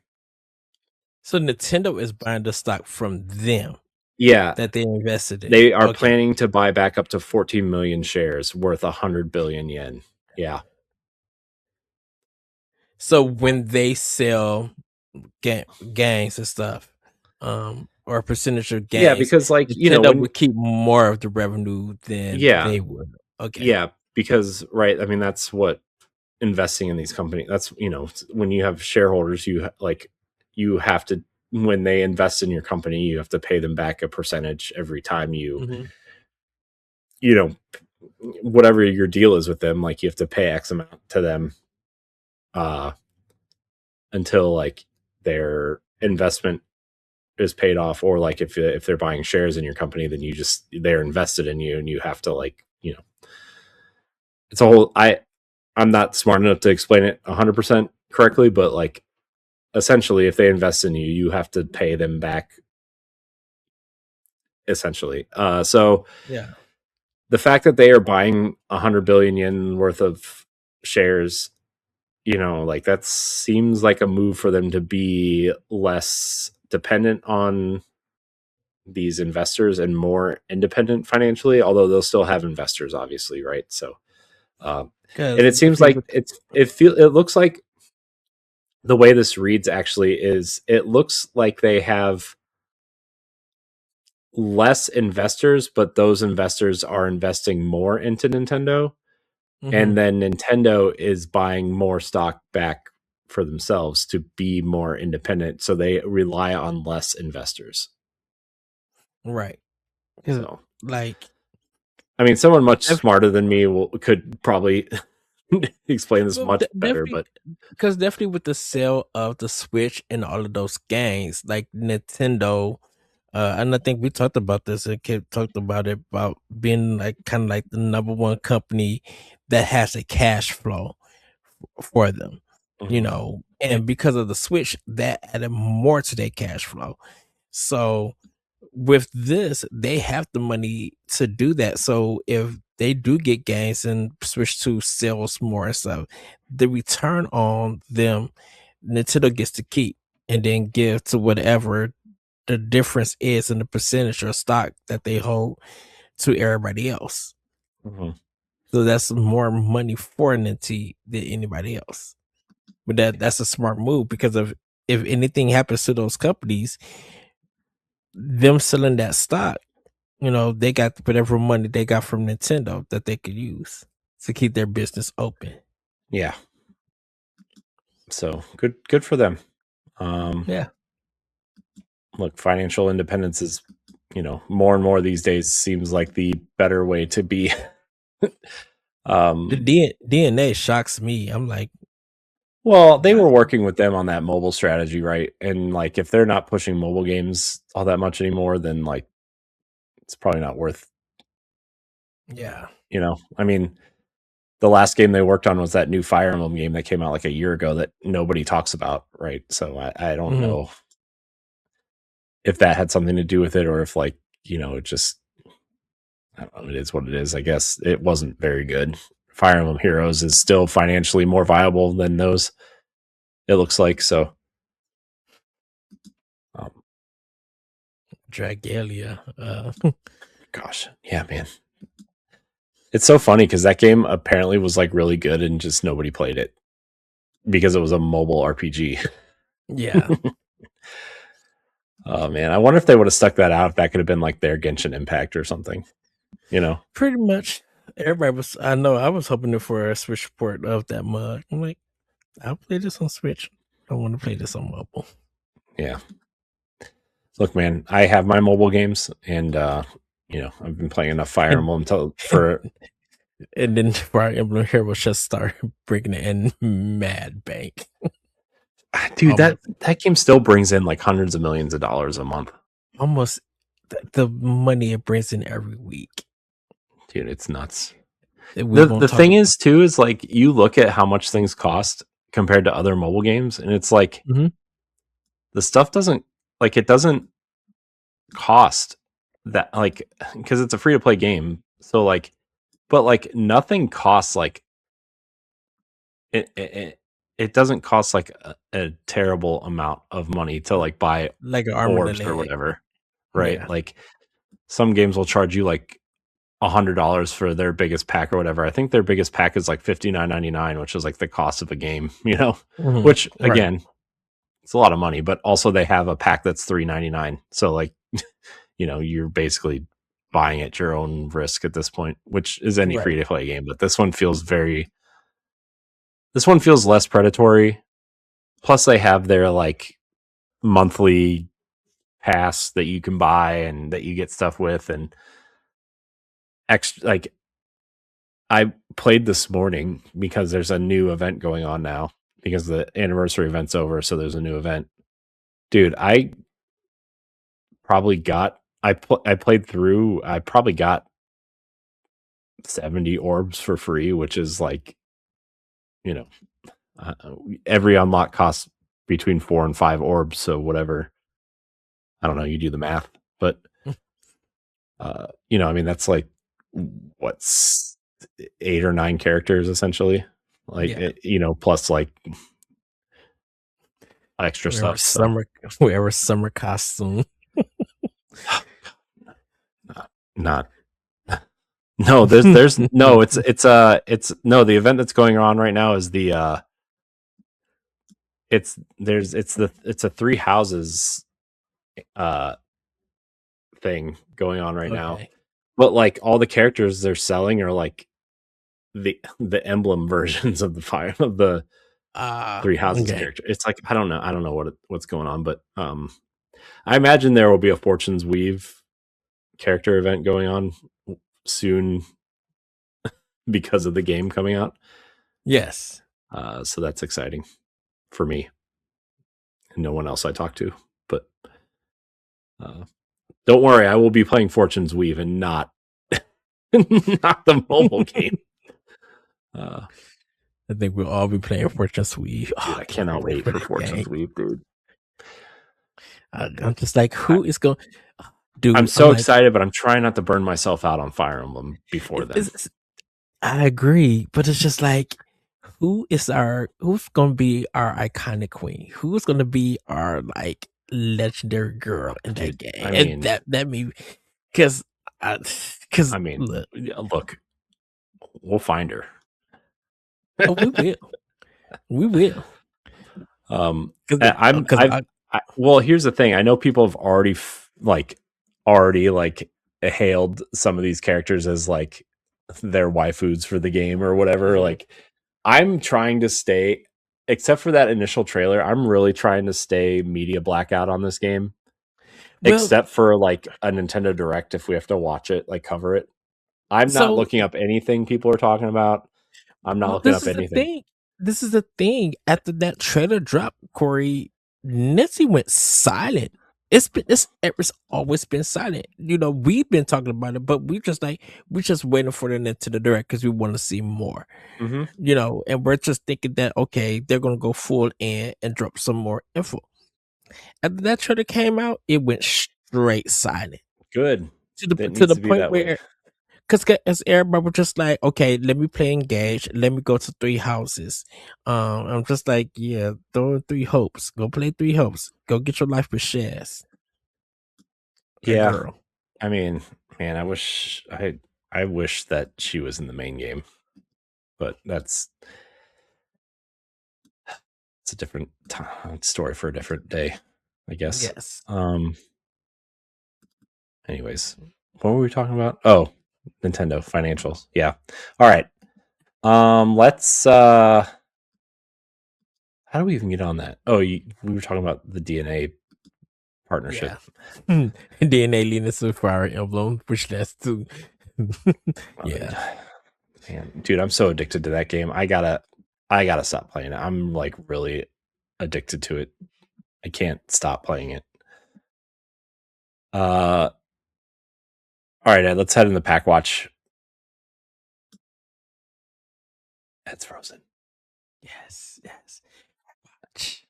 I need more excitement, Ed. Watch. Yes. Ed's being quiet. I don't know why. It's fine. Because it's late at night. So that stops me. Here are the games that you can play on your Nintendo Switch and Nintendo Switch 2 this week. Buy them, play them. You can burn them to the ground. I don't know what you do with these things. All right, Ed. On 3-3, Scott Pilgrim EX is coming to Nintendo Switch for $28.99. Not on sale. That's just the price of the game. When Scott Pilgrim's bandmates are abducted by shadowy forces, a brand new adventure begins. Scott Pilgrim EX is an action-adventure game where players can fight as Scott Pilgrim, Ramona Flowers, and more as they battle through the fractured time and space of Toronto. Also on 3-3, Legacy of Kain, Defiance Remastered, $24.99 is coming out. Play as the vampire Kain and his betrayed Lieutenant Raziel. Wield legendary blades, use supernatural abilities, and battle through a world of conflict, intrigue, and prophecy as their paths collide across the dark world of Nosgoth. Yes. On 3.5, we're getting a bunch of games on 3.5, beginning with the big one, Pokemon Pokopia for $69.99. Savor the slow life with a relaxing life simulation game devoted to crafting, creating, and building. Play as a Ditto and build a new life with Pokemon from the ground up. With help from your Pokemon friends, rebuild a desolate world into a charming utopia, one step at a time. Also on 3.5, Back to the Dawn for $34.99 USD. Back to the Dawn is a story-rich RPG set in a high-security prison, ruled by factions and buried secrets. Investigate 2 conspiracies from the inside, gathering evidence and outsmart a system designed to silence you. Make friends or foes with fellow inmates, and with their help, break out of prison. On 3.5, we are getting Planet of Lana 2, the sequel to... so big for this game. This game, I really liked the first game. It's a very colorful 2D side-scrolling kind of adventure. This is $19.99. The first one is also on sale right now if you care to play it on Switch 1 or 2. Planet of Lana 2 is a cinematic puzzle adventure built around companionship and trust. Guide an older, more agile Lana and her loyal companion Mui as their bond becomes the key to moving forward in a world where beauty and danger live side by side. Also on 3.5, we're getting Nevergrave, The Witch and the Curse. It's $20 even for the deluxe edition and $16.99 for the regular edition. Nevergrave is a 2D action game where you journey with the aid of a cursed hat. Adventure into dungeons, fight with magic, and sometimes even use the terrain to win. Dungeons such as ruins and botanical gardens are auto-generated and change each time you play. And then on 3.6, we are getting multiple versions of WWE 2K26, except for the standard edition. So the Monday Night War edition is $149.99. The Attitude Era edition is $129.99. The King of Kings edition is $99.99. And then if you want to wait until March 13th, you can get the standard edition for $69.99. How many editions, dude? WWE 2K26 features the most stacked lineup of arenas yet, with all new venues SummerSlam 2025 and Clash in Paris 2025, alongside legendary throwbacks like WCW Nitro and ECW One Night Stand 2006, plus new brawl spaces, enhanced creation tools, and more. All right. Yeah, I mean, Josh Martinez, we need your expertise. Jeez, I'm sure. I'm sure his expertise is saying don't get the $150 version. Maybe he is. I don't know. Who's to say? Who's to say? I'll touch down with him about that. You know what I can say, Ed? Yes. Here are the weekly updates for the games you could be playing on your Switch right now. Yes. Pokemon Unite is celebrating Pokemon's 30th anniversary by adding the original legendary bird trio as playable characters, starting with Zapdos, available now, followed by Articuno and Moltres, alongside future editions Meganium, Typhlosion, and Feraligatr. Sure. Yeah. See, this is where Pokemon gets me. This is where I'm like, I'm out. So when they start having names like this. That last name is just letters jumbled together, dude. It's like, come on. Would you throw up alphabet soup and that's what came out? So you're like, oh, that's a good idea. Nintendo has released version 3.2.0 for Donkey Kong Bonanza, a minor patch addressing several issues to improve gameplay. Okay. Nintendo has also released version 1.3.1 for Kirby Air Riders, adding support for 3 new amiibo, multiple balance adjustments, and numerous bug fixes. Stardew Valley's upcoming 1.7 update will add 2 new marriage candidates, Clint, the Pelican Town blacksmith, and Sandy, the Oasis shopkeeper, in the Calico Desert. This was part of their 10th anniversary video presentation that went out this past week. The free Tangle and Whisper DLC pack for Sonic Racing Crossworlds is now live, adding the IDW duo as playable characters, 2 theme songs, special emotes, and limited time festival running through March 1st. So that will probably be over by the time you hear this on podcast feeds. The long-awaited launch of Warframe natively on Switch 2 is coming on March 25th, 2026, alongside its first major update of the year, the Shadow Grapher, featuring the 64th Warframe Folly, new game modes, 60 FPS, 1080p performance enhancements. Yeah, that's cool. I'm glad that game's getting a Switch 2 port. Resident Evil Requiem launches on Switch 2 with a day 1 patch version 1.1.0 containing several fixes, while the Grace Ashcroft and Leon S. Kennedy amiibo release dates have been announced for July 30th, 2026. And last but not least, Fallout 4 Anniversary Edition on Switch 2 will soon receive an update adding DLSS support and additional stability improvements to enhance performance alongside its existing 60 FPS and 40 FPS modes. Yeah, it seems that game is doing good on Switch 2. Yeah, it's in the top 5, I think, in terms of sales. So, all right, Nintendo Switch Online updates, Ed. GameCube is getting its next game in Pokemon XD Gale of Darkness. I put DX here. Ignore that. I spelled it wrong. It's fine. And then Super Mario Land 2 6 Golden Coins is being added to Nintendo Music. Yeah, such a great game. Yeah. So awesome. All right, Ed. Do you want to do this topic real quick, or do we just want to move into questions? Because I saw this list, I thought it was interesting, but it's not anything we can kind of save it maybe for an expansion pass or something. Let's save it for expansion. Okay. So let's move into question block. Question block, yes. Remember, you can always submit your question to Nintendo Pow Block through social media, Discord, comments on YouTube, or you can just email us at nintendopowblock@gmail.com.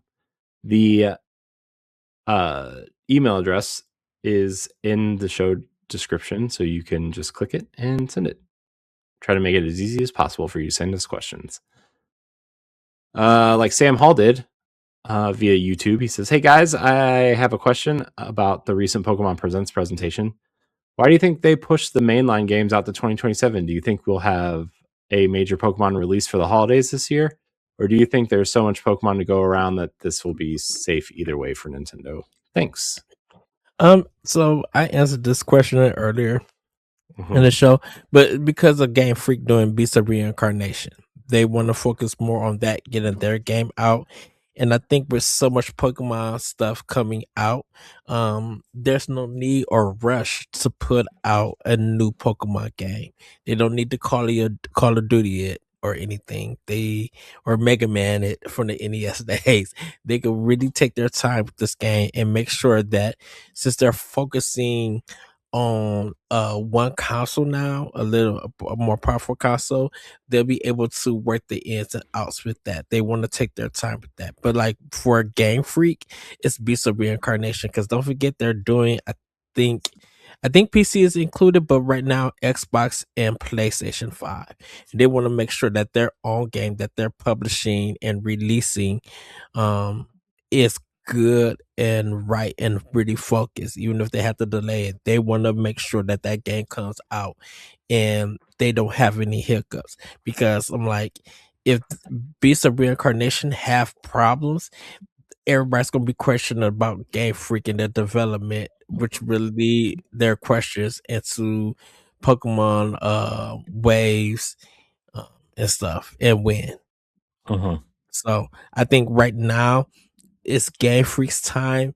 They want to work on the game that they've been working for years.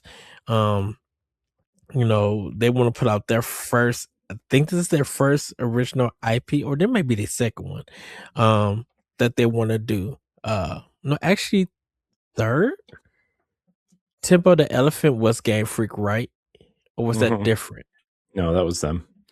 Timbo, And then Pocket Jockey Card Jockey. What was it called? That 3DS jockey game? yeah, Pocket Card Jockey. And then they had a third game, like a Metroidvania game, I think, that they did. Giga Alt Wrecker, was that them? Yes. Yeah, that was Giga, them too. Giga Alt Giga Wrecker. something like that. Yeah. Yeah. So this is like a big major thing for them. So they want to make sure that they get this game out because they're doing something that's non-Nintendo. So this is their first time being on Xbox and PlayStation, I believe. No, Timbo the Elephant was on PlayStation. So their second game is on PlayStation. This is their first game on Xbox. So, but I think Beats of Reincarnation is what the game that they want to focus on before the next Pokemon game comes out. Yeah. Yeah, I mean, I think obviously there's a lot of Pokemon out right now. I also think they have obviously been updating older versions of like Scarlet and Violet. They've also just put out Legend ZA, FireRed and LeafGreen. They have a ton of other products that they're putting out this year. So like, I don't think it's a bad thing that they're putting those out later. I do still think we'll get some sort of Pokemon product for the holiday. But also, if there's no Pokemon this holiday, that means there's something big from Nintendo proper coming, right? I mean, yes. I mean that's what that tells me, is that there's something Nintendo wants to put out there that we don't know about yet. And that's also okay. So, because Pokemon's always their big holiday release. Always when there's a new one. And so this new game that they announced probably won't even come out until next November, right? So like over a year and a half from now. So yeah, I don't know. I still think there'll be a Pokemon game. I don't know what it is. Maybe they'll do like another Pokken tournament with Koei Tecmo or Bandai Namco or whoever developed that one. Oh, that'd be interesting. Or like just because like it seems like a while since we've gotten something like that. There hasn't been a Pokemon Stadium Coliseum in a while. Maybe we'll get something like Coliseum on NSO or something, but I don't know. I still feel like there's something coming, but again, it's all up to them to, there's a ton of Pokemon stuff coming out. So yeah, they got you covered. They got Pokemon fans covered. So yeah. So, all right. Our next question comes from Lindsay B via email. Hello, Elite Agents of the Blocks. I've been listening to the pod for a while now, thanks to my boyfriend. We listen to episodes on road trips and long gaming sessions, and I have been looking forward to new episodes every week. My question is mostly about my taste in games and how you branch out to find new types of games to play. I'm a big fan of Life Sims and Zelda mostly, but I have been hearing you all talk about games like Metroid, Fire Emblem, Dragon Quest, and others, and wanted to try some of those games out. Thoughts? Looking forward to your advice. Thanks for the awesome podcast every week, and I hope to get more content from you both soon. Okay, so I definitely would recommend NSO with Metroid. That was the first thing that was the first thing I was going to say. Was NSO. Because with Metroid, Super Metroid 3, or Super Metroid, I would say this: Super Metroid is a great game to get into to learn why the Metroidvania name kind of came before if you decide to play Castlevania Symphony of the Night. That is a great game to play, get lost in, and feel a little bit terrified, but also feel powerful and why that game is still like like kind of like a number one game, and it's monumental, and why it's so used design wise in the gaming industry. um and then play Metroid Zero Mission, because that's a better version to play to learn about Metroid 1, the first Metroid. So I definitely recommend that. um I think the reason why it's good to branch out to find other games is to challenge yourself and your skill, and to not only better it, but learn why these other genres are loved by other people who, who may recommend those games to you, or expand your horizon. Because when you're learning, definitely when you're learning a different genre of games, you're going to fail, because it takes time to learn all of that stuff. You're not going to get it all the way right. Different genres play like different games. You can't play a light sim and think that you be able to use the skills of a light sim to play like a first person shooter. It just doesn't work that way. There's two different there's different designs, dimensions, and output that you have to provide when playing those games and stuff. So, like, definitely with NSO, there's a lot of variety to learn those games, or just learn kind of the basics. And then when you want to get into more modern games, you have indie stuff, you have third party, you have modern Nintendo stuff, even Sony Xbox provide a lot of those experiences too, that you can learn and incorporate into your gaming world, your into your taste of gaming. So when you do notice that, maybe you do come back to a Zelda style game and then be like, oh, I learned this kind of skill in this game that I didn't know that was in Zelda game. Now that I got a handle of it, I could play it better and be a little bit exceptional to it, be able to figure it out and use it, and adjust to it and stuff. So, um, that's what I kind of recommend. Um, if you want to kind of find out more stuff, of course, with NSO, but also just play other developers and um, other consoles in order to learn a lot. But if you're going to stick with Nintendo, Super Metroid is a good one to start with, and Metroid Zero Mission. Fire Emblem is going to be a little bit challenging, so if it's too difficult for you, sadly, you have to find a way to play Fire Emblem Awakening to get it. If Fire Emblem is not your style of gaming, there's War Groove or some other games that's like that you could probably learn and research about, that are easier for you to learn that style of game. Because Fire Emblem in all sense is a yin yang kind of series for some of the older games. If you know what weapon and what class is better than your opponent, you'll be able to survive more. And then Dragon Quest, um Dragon Quest 7 Reimagined has came out. Um, there's some on the eShop that you could buy.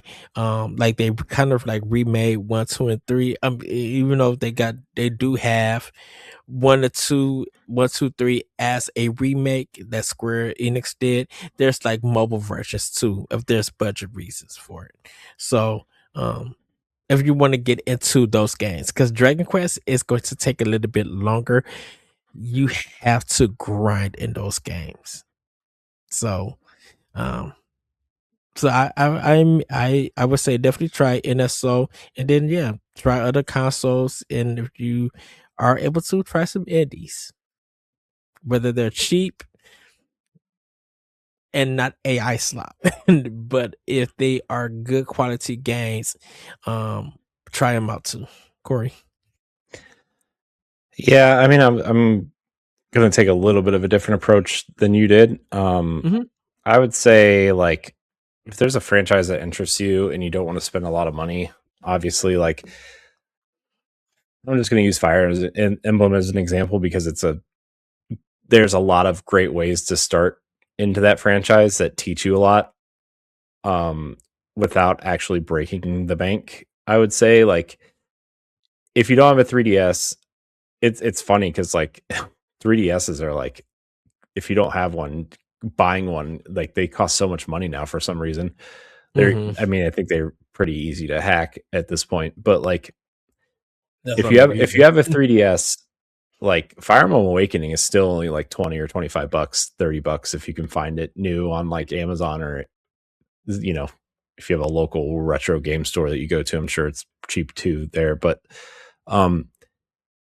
if you want to play a mainline Fire Emblem game that's modern and easy to get into, Awakening is that game. If you want to buy one of the ones on Switch, if you want to know what Fire Emblem is, I would actually start with Engage if you want to buy like a full price one, because like, as much as we love Three Houses, like, it's a little less Fire Emblem and more. I mean, it's got the tactical stuff, right? But like, it also has a lot of like Persona-y stuff in there, and like relationship building, and there's a lot of choice in there. And I would say, like, if you want to get down to like what Fire Emblem is to its core, Yeah. Engage is the game. Plus, it teaches you a lot about the characters that came before this game, because most of them are in it. And then you can kind of like, oh, well, I like this character. What game are they from? And you can kind of explore the series that way. If you have NSO, I would actually say Path of Radiance, even though there are some difficulty spikes, but NSO, I would recommend. I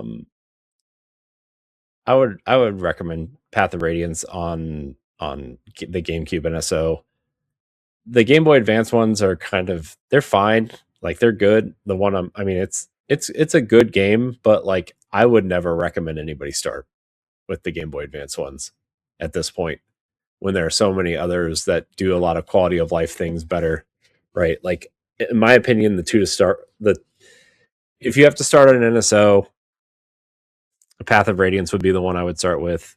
If you want to spend some money and you have a 3DS, like, Awakening or Engage would be the other two I would say to start with, right? Especially in terms of modern Fire Emblem. I guess that would be it. But yeah, I would use, if you're interested in a franchise, just go through the NSO library and see like which ones seem to interest you. I mean, you're already paying for the subscription, so like, it doesn't cost you anything extra, right? Yes. I mean, that's especially for Nintendo franchises, like, there's a lot on there. Or like, some of these retro game collections, like the Castlevania collections or the Mega Man collections, like, if you're interested in some retro franchise that isn't made by Nintendo specifically, like, they're cheap or on sale a lot of the time too. So that would be my suggestion, is just scroll through NSO, see if there's any games you want that are on sale. Like, there's no harm in jumping into games that you don't really pay for, right? I mean, that was like the big thing with Game Pass, right? Is a lot of people use it as like a demo service on Xbox, but NSO is a great tool. I've been exploring NSO quite a bit myself lately, and I've got a bunch of games on my list that I want to play. Like, Golden Sun is on that list. Obviously these older Fire Emblem games, some of the Super Nintendo stuff that I never got around to. Like, it's a great tool. Yes, the games are older, and we've learned a lot since the 90s and the early 2000s for a lot of these games. But if you go in with the mindset that these are older games and they might not have some of the quality of life stuff that current games do, yes, they still hold up pretty well. So, all right. Next question from Grant S. via email. Hello, Elite Block Heroes. Longtime listener, but this is the first time I felt like I wanted to write in.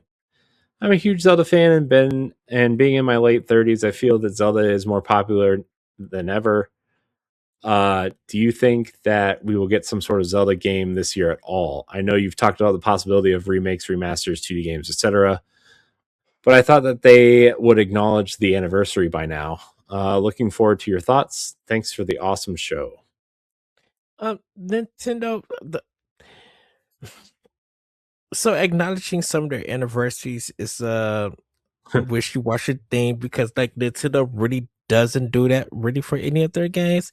Probably besides Mario because it's their mascot. Uh, I think with I think with Zelda, since it's so focused on the movie, that I think it was because I was actually thinking about the story. I was thinking about sometimes you have to celebrate, like if there's a video game anniversary, if the people who made the game don't celebrate it or don't really do anything big about it, celebrate it yourself. Treat it as a fan thing, and do Yes, something. please You port know, Wind Waker HD and Twilight Princess HD to the Switch, please. Yourself, do it yourself. no, but I'm talking about celebrating. I know. I'm just being Yeah. But I think we're not gonna get anything Zelda related this year. Just the fact, I think they want to focus on the movie. We might get more trailers and clips for it, later on, like at the end of the year. But I don't think we're going to have a game yet because I think Anuma and the team definitely in my list off. I think they're working on something, building something, and they want to be ready when they fully go into development to bring us something to announce. So unless Grezzo got something, remake a Minish Cap or Oracles of Season and Ages, or Capcom is doing something, or some indie game is teaming up with Nintendo. I don't think we're going to see anything this year for Zelda, for it. See, So I'm going to go ahead and say that you are wrong. We are going to see Zelda. They want a Zelda product out every year. They said they've put one out every year since the Switch launch, and even before then, actually. But it's not going to be a new game. It's going to be a remaster or a remake of something, whether it's like the 3DS HD versions of something, or Wind Waker or Twilight Princess. My thought is that it is the 20th anniversary of Twilight Princess as well. If they're going to do one, in my mind, if they're only going to do one game, that would be the one they would do because it hits, kind of kills two birds with one stone, essentially, right? But we know sometimes Nintendo doesn't make decisions that make sense at first or at all, ever.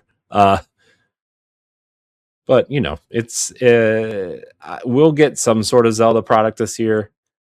I don't know what that looks like, but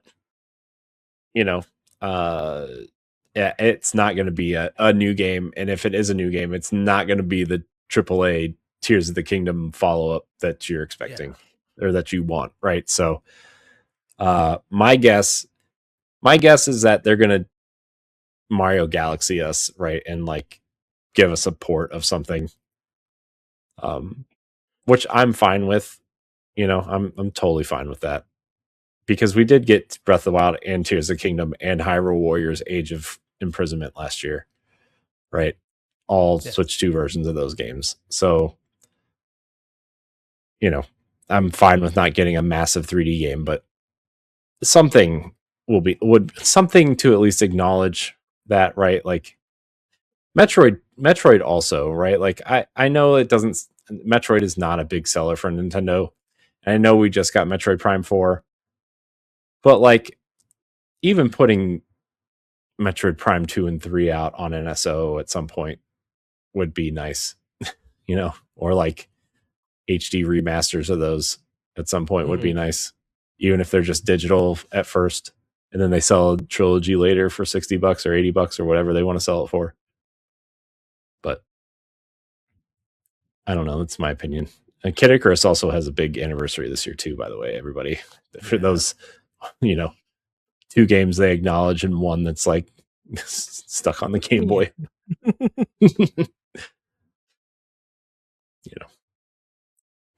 Whatever, it's fine. But yeah, we're gonna get something Zelda this year, but it's not gonna be something new. It's gonna be a buy it again, please. We will see. The worst case scenario would be Twilight Princess on the NSO. Would be the worst case scenario. I'd be really sad. And you will Shut up. Play it. Doesn't matter. Doesn't matter if I'd play it or not, Ed. I'm just saying. It would be. I want to unplug my Wii U, Ed. Okay, it's crying over here. Help me. Put me away. Bury me. Wow. No, the Wii U has so much goodness to it. It does. Yes. Oh, all right. Our last question comes from Ashley K via email. Hello, leaders of the Elite Block agents. I'm writing in again as per my weekly ritual. When do you think we will get another Nintendo Direct? We still need more information and release dates for Fire Emblem, Fortune's Weave, Yoshi and the Mysterious Book, and learn more about what the other first-party games are coming. Looking forward to what your thoughts are. Thanks. Well, we thought we would get one in February, but we got the Partners Direct. At this point in time, it would have to be this month of March, or it's going to have to be April.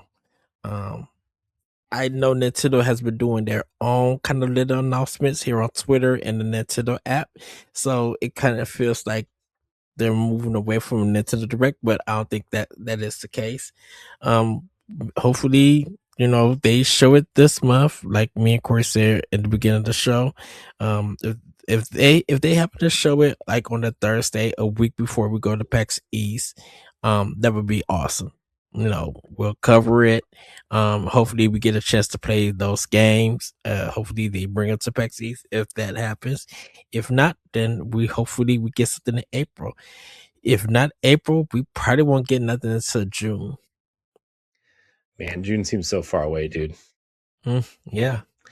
My suspicion, Ed, is that we'll get more. My suspicion is that we'll get a game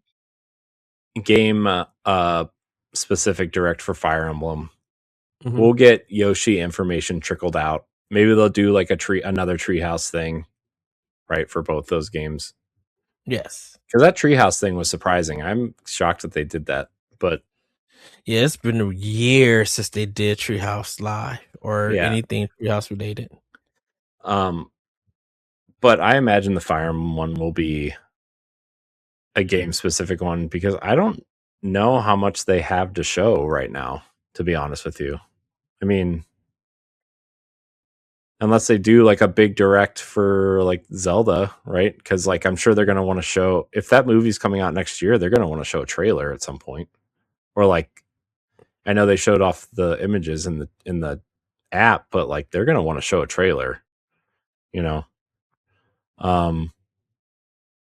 So I don't know. Maybe there'll be like one of those mini directs, that's like 14 minutes or whatever. Not every direct needs to be an hour long. Also, yes. I think sometimes we want that and expect that, but we've had 10-minute directs before that were packed full games. So I think it's when Nintendo goes really quiet and they do an hour presentation. It seems that they got a lot to say, and most of that time it's like a breakdown of a game or something, of a first party game. Yeah. So I don't know. I hope we get one soon. I enjoy a good Nintendo Direct, and I want to know more about Fire Emblem. So, but again, we'll have to wait and see. Just like everybody listening is going to have to wait and see us again until next week, because that's all we got. Bam. Yeah. That's how you close the show. Transition. Oh, that issue. Well, everybody, as my final thought, you guys could check out my Spotlight showcasing Nicholas Guegon. He is the composer of Mio, Memories in Orbit. You can go hear our talk. Thank you, Zencaster, for not catching my mic. But it's a really good discussion. Do you guys check that out? And like I said, as we prepare for PAX East, we're excited to bring you guys content there. We're going to try to record a Nintendo Pow Block live, a Nintendo Pow Block episode there. Knowing me and Corey, we're going to probably I won't say shenanigans or anything like that, but I have a feeling, dude, we're going to have a lot of good discussions there. And stuff. Definitely just with the team, and definitely with just me and you, because like, dude, we're getting close to 500 episodes, everybody, and up into the Pow Block. So it's coming soon. Yes. So and me and Courtney's been planning our stuff and everything. We're trying to figure out our Monday stuff. But we are super excited. But go check out Mio, Memories in Orbit. And then check out my review also on bossrush.net with that. Corey, anything for you? Not really. Just hope everybody has a good week and a good weekend and a good kind of, enjoy your Pokemon games. Hope everybody enjoys whatever Pokemon game they're playing this weekend, because we know you're playing one of them. Yes. And also be ready for daylight savings. I think it's this week. I think it's coming up this week. Is it already? Jeez. Okay. Mm-hmm. Yeah, because dude, Easter's like the first Sunday of April, and that's the week before my birthday weekend. Man, this year's already going by too fast, dude. So much. So so Corey, how about we get out of here? This episode. Ooh, it's bedtime, Ed. It's a good one. It's another beefy one. Yes. Well, everybody, thank you for watching and or listening to this episode of Nintendo Pow Block. If you joined us live, follow or subscribe to the channel you're watching if you haven't done so already. If you're watching later on YouTube, be sure to subscribe to the channel, like the video, and share your thoughts in the comments. With this on today's topics or a new idea we can discuss in a future episode. If you're listening on Spotify or Apple Podcasts, consider leaving us a 5-star rating and a nice review, as it helps us with discoverability and reach. You can support Boss Rush on Patreon at patreon.com/BossRushNetwork at a tier that's right for you. You can follow for free and gain access to all of our base shows on one feed.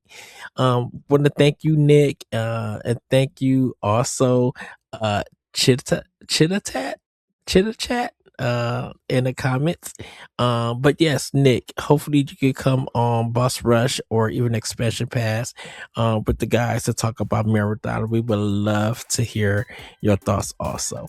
Thank you again for Thank you again for watching and or listening, and we'll see you next time. Bye, everybody. Bye.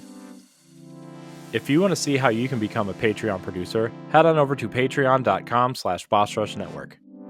The Patreon producers for this month are Adriel Munger, Francisco Santillan, Austin Campbell, Celeste Roberts, Christian S., and Fitzpatrick. Thanks for your continued support of the Boss Rush Network.